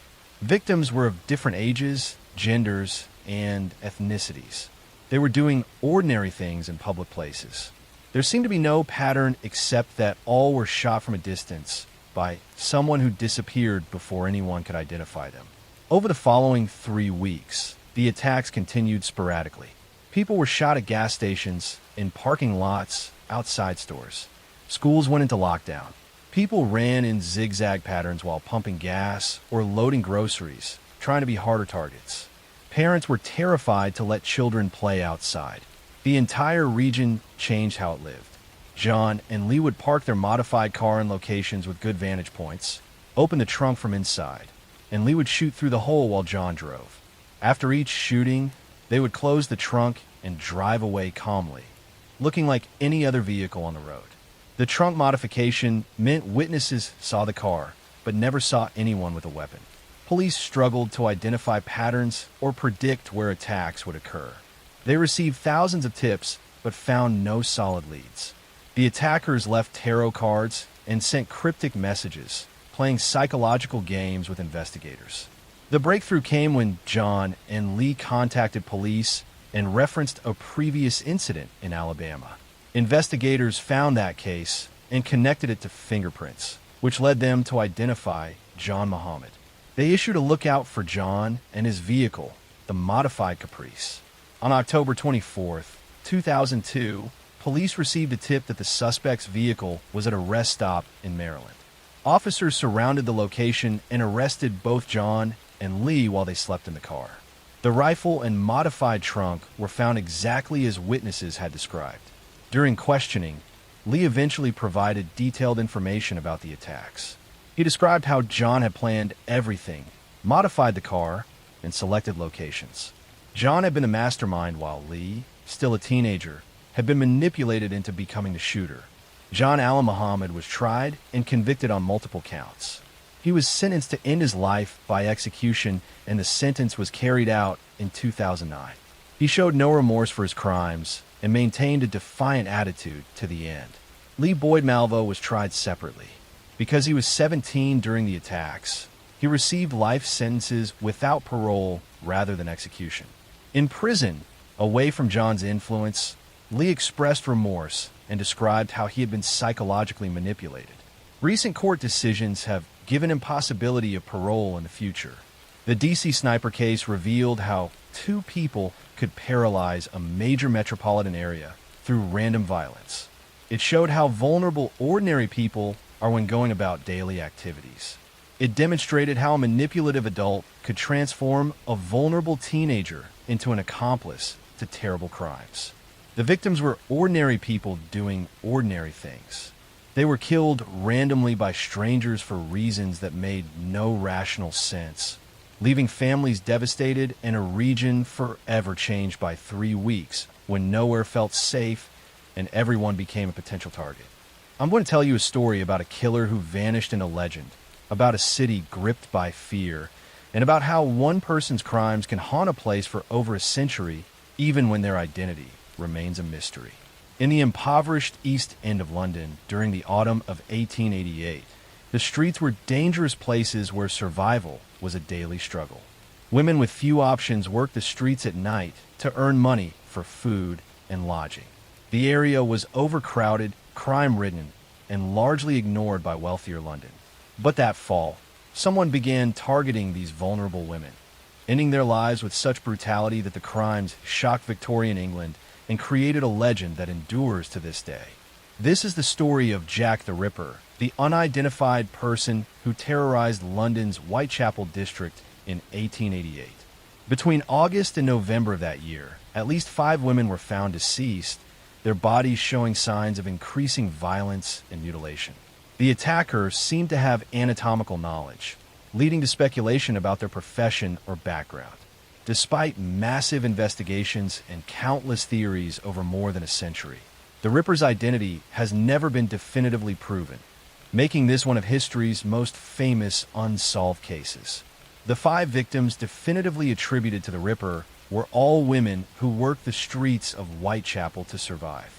Mary and Nichols, Annie Chapman, Elizabeth Stride, Catherine Eddowes, and Mary Jane Kelly were all living in desperate poverty, staying in lodging houses when they could afford them and sleeping rough when they could not. They ranged in age from their mid-20s to mid-40s, and all struggled with difficulties that made them vulnerable. The attacks began on August 31st, 1888, when Marion Nichols was found on Bucks Row. She had been attacked with extreme violence, and the nature of the harm shocked even experienced police officers familiar with Whitechapel's rough character. The brutality suggested this was not a typical street crime, but something more disturbing. Annie Chapman was discovered on September 8th in the backyard of a building on Hanbury Street. The violence was similar to the first case, but more extensive. This time, internal organs had been removed, suggesting the attacker had some knowledge of human anatomy. This detail led investigators to theorize the perpetrator might be a doctor, butcher, or someone with medical training.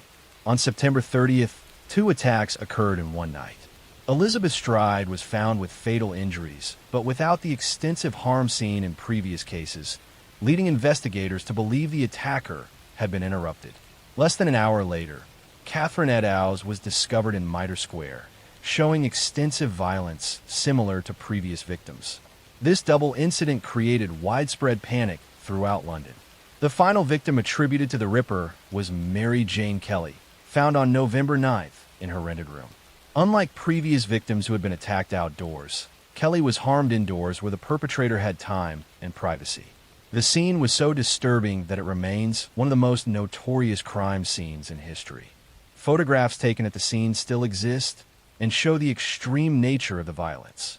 During this period, numerous letters were sent to police and newspapers claiming to be from a perpetrator. Most were hoaxes from attention seekers, but 2 letters have been considered potentially genuine by some investigators. The Dear Boss letter received on September 27th introduced the name Jack the Ripper and promised more violence. The From Hell letter received on October 16th came with what appeared to be part of a human organ. The investigation was massive for its time. Police interviewed thousands of people, pursued numerous theories, and employed new techniques like crime scene photography.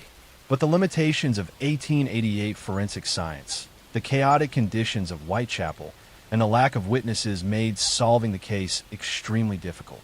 After the Kelly case in November, the pattern of attacks stopped as suddenly as it had begun. No definitively connected cases occurred after that date. Investigators never understood why. Perhaps the perpetrator had passed away, been imprisoned for another crime, left the area, or simply stopped for reasons unknown. Over the decades since, countless theories have emerged about the Ripper's identity. Suspects have included Montague John Druitt, a barrister who took his own life shortly after the final attack; Aaron Kosminski, an immigrant with mental health issues who was eventually confined to an institution; Michael Ostrog, a career criminal with a history of violence. Some theories have even suggested members of the royal family or famous artists, though these claims generally lack credible evidence. Modern forensic scientists have attempted to use DNA analysis on letters and other evidence supposedly connected to the case. Some studies have pointed toward specific suspects, but the degradation of evidence over 130-plus years and questionable chains of custody make definitive conclusions impossible. What makes Jack the Ripper significant beyond the crimes themselves is the cultural impact. The case became the prototype for how society thinks about serial violence. The Victorian press sensationalized the crimes, creating extensive coverage that captured public imagination internationally. The mysterious identity and the atmospheric setting of foggy Victorian London created a legend that has inspired countless books, films, and theories. The attacks also exposed the desperate conditions in London's East End, where poverty forced women into dangerous situations with no social safety net to protect them.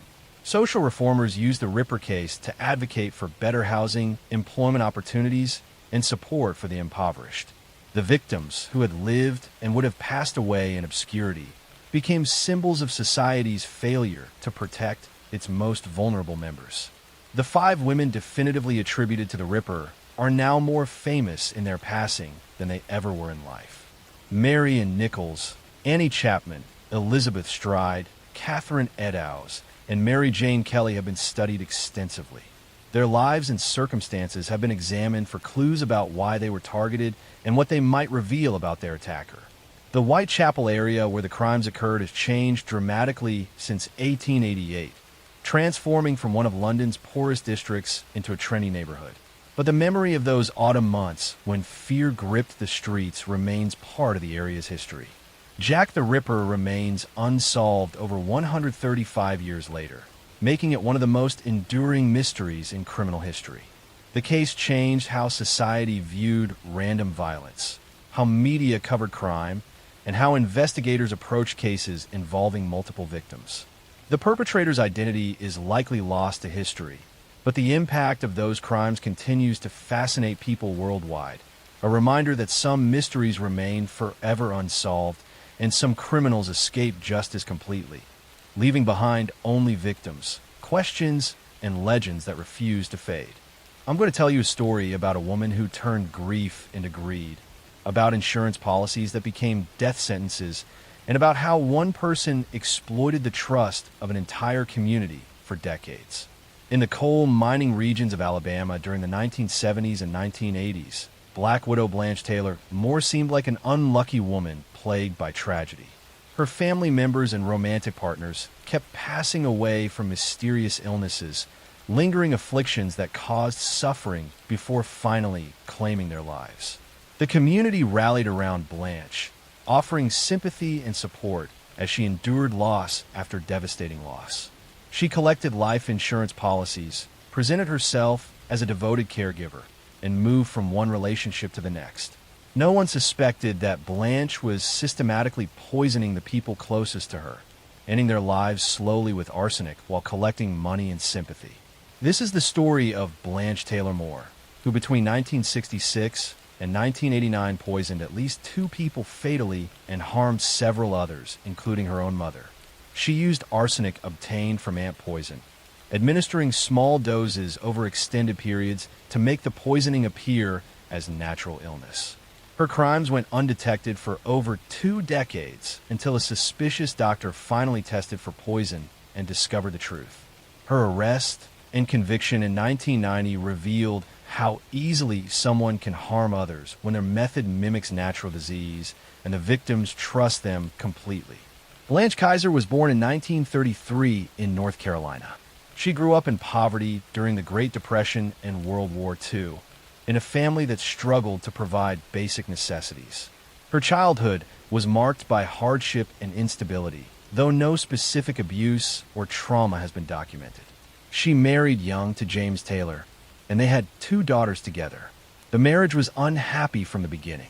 James had difficulties with employment and substance issues that created financial stress.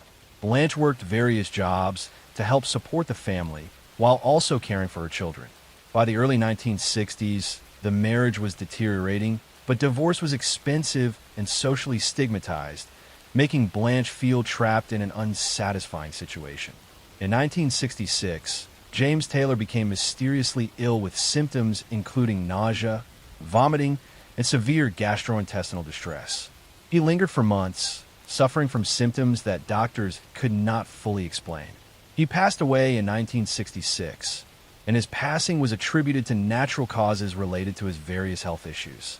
Blanche collected on a life insurance policy and was free from the unhappy marriage. After James's passing, Blanche began a relationship with Reverend Dwight Moore, a minister she had known for years. But before that relationship could develop fully, she became involved with Raymond Reed, a man she worked with at a local business. Raymond and Blanche began a romantic relationship that continued for years. During the 1970s, Blanche's father became ill and passed away after a lingering illness with symptoms similar to what James Taylor had experienced. Then Blanche's mother began experiencing mysterious health problems, suffering from symptoms that came and went unpredictably. Her mother survived but remained in poor health, requiring care that Blanche provided. Raymond Reed, Blanche's longtime boyfriend, began experiencing strange symptoms in 1986. He would feel ill after eating meals Blanche prepared, suffering from nausea, vomiting, and weakness. His condition would improve when he was away from Blanche, then worsen when they were together. In 1989, Raymond's condition deteriorated severely, and he was hospitalized with symptoms doctors struggled to diagnose. Raymond passed away on October 7, 1989. A physician who had been treating him, Dr. Garrett, was suspicious about the pattern of symptoms and the way Raymond's condition had progressed. Rather than immediately signing a death certificate attributing the passing to natural causes, Dr. Garrett ordered toxicology testing for heavy metals, including arsenic. The results shocked investigators. Raymond's body contained extremely high levels of arsenic, far beyond what could occur naturally or accidentally. The levels indicated prolonged, repeated exposure to the poison. Dr. Garrett immediately contacted authorities, and a criminal investigation began. Detectives started examining Blanche's history and discovered the pattern of deaths and illnesses among people close to her. They exhumed the body of James Taylor, her first husband, and found elevated arsenic levels. They tested Blanche's mother, who was still alive but chronically ill, and found arsenic in her system. They investigated Raymond Reed's illness timeline and found it matched classic arsenic poisoning patterns. Investigators discovered that Blanche had access to ant poison containing arsenic, which was commonly available in hardware stores. She had been purchasing it regularly, supposedly for pest control. Arsenic poisoning produces symptoms that can mimic many natural illnesses, particularly gastrointestinal ailments and heart problems. By administering small doses over long periods, Blanche had made her poisonings appear as chronic illnesses rather than acute poisoning events. Blanche was arrested and charged with taking Raymond Reed's life. During the investigation, evidence emerged suggesting she had also ended her first husband James Taylor's life and had been slowly poisoning her mother for years. She had taken out insurance policies on the men in her life and had been their primary caregiver, giving her opportunity to administer poison repeatedly. Her trial began in 1990. Prosecutors presented the toxicology evidence showing fatal arsenic levels in Raymond Reed and elevated levels in others connected to Blanche. They demonstrated she had access to arsenic and opportunity to administer it. They showed the pattern of deaths and illnesses among people close to her and the financial benefits she had received from insurance policies. Blanche's defense argued the evidence was circumstantial and that the arsenic could have come from environmental sources or other exposures. But the patterns were too clear and the levels too high for these explanations to be credible. The jury convicted Blanche Taylor Moore of taking Raymond Reed's life on November 14, 1990. She was sentenced to pass away by execution. However, North Carolina instituted a moratorium on carrying out such sentences, and Blanche remains on restricted confinement at the North Carolina Correctional Institution for Women. She is now 91 years old and has never confessed to her crimes or shown remorse for the suffering she caused. Blanche Taylor Moore's case revealed how easily poisoning can be disguised as natural illness when the poison is administered gradually and the poisoner is a trusted caregiver. Arsenic was once called inheritance powder because it was used so frequently by people who wanted to hasten someone's passing while making it appear natural. The symptoms mimic common ailments, and without specific testing for heavy metals, poisoning can go completely undetected. Her victims trusted her completely. Raymond Reed was her romantic partner who relied on her for care and companionship. James Taylor was her husband and father of her children. Her own mother depended on her for daily assistance.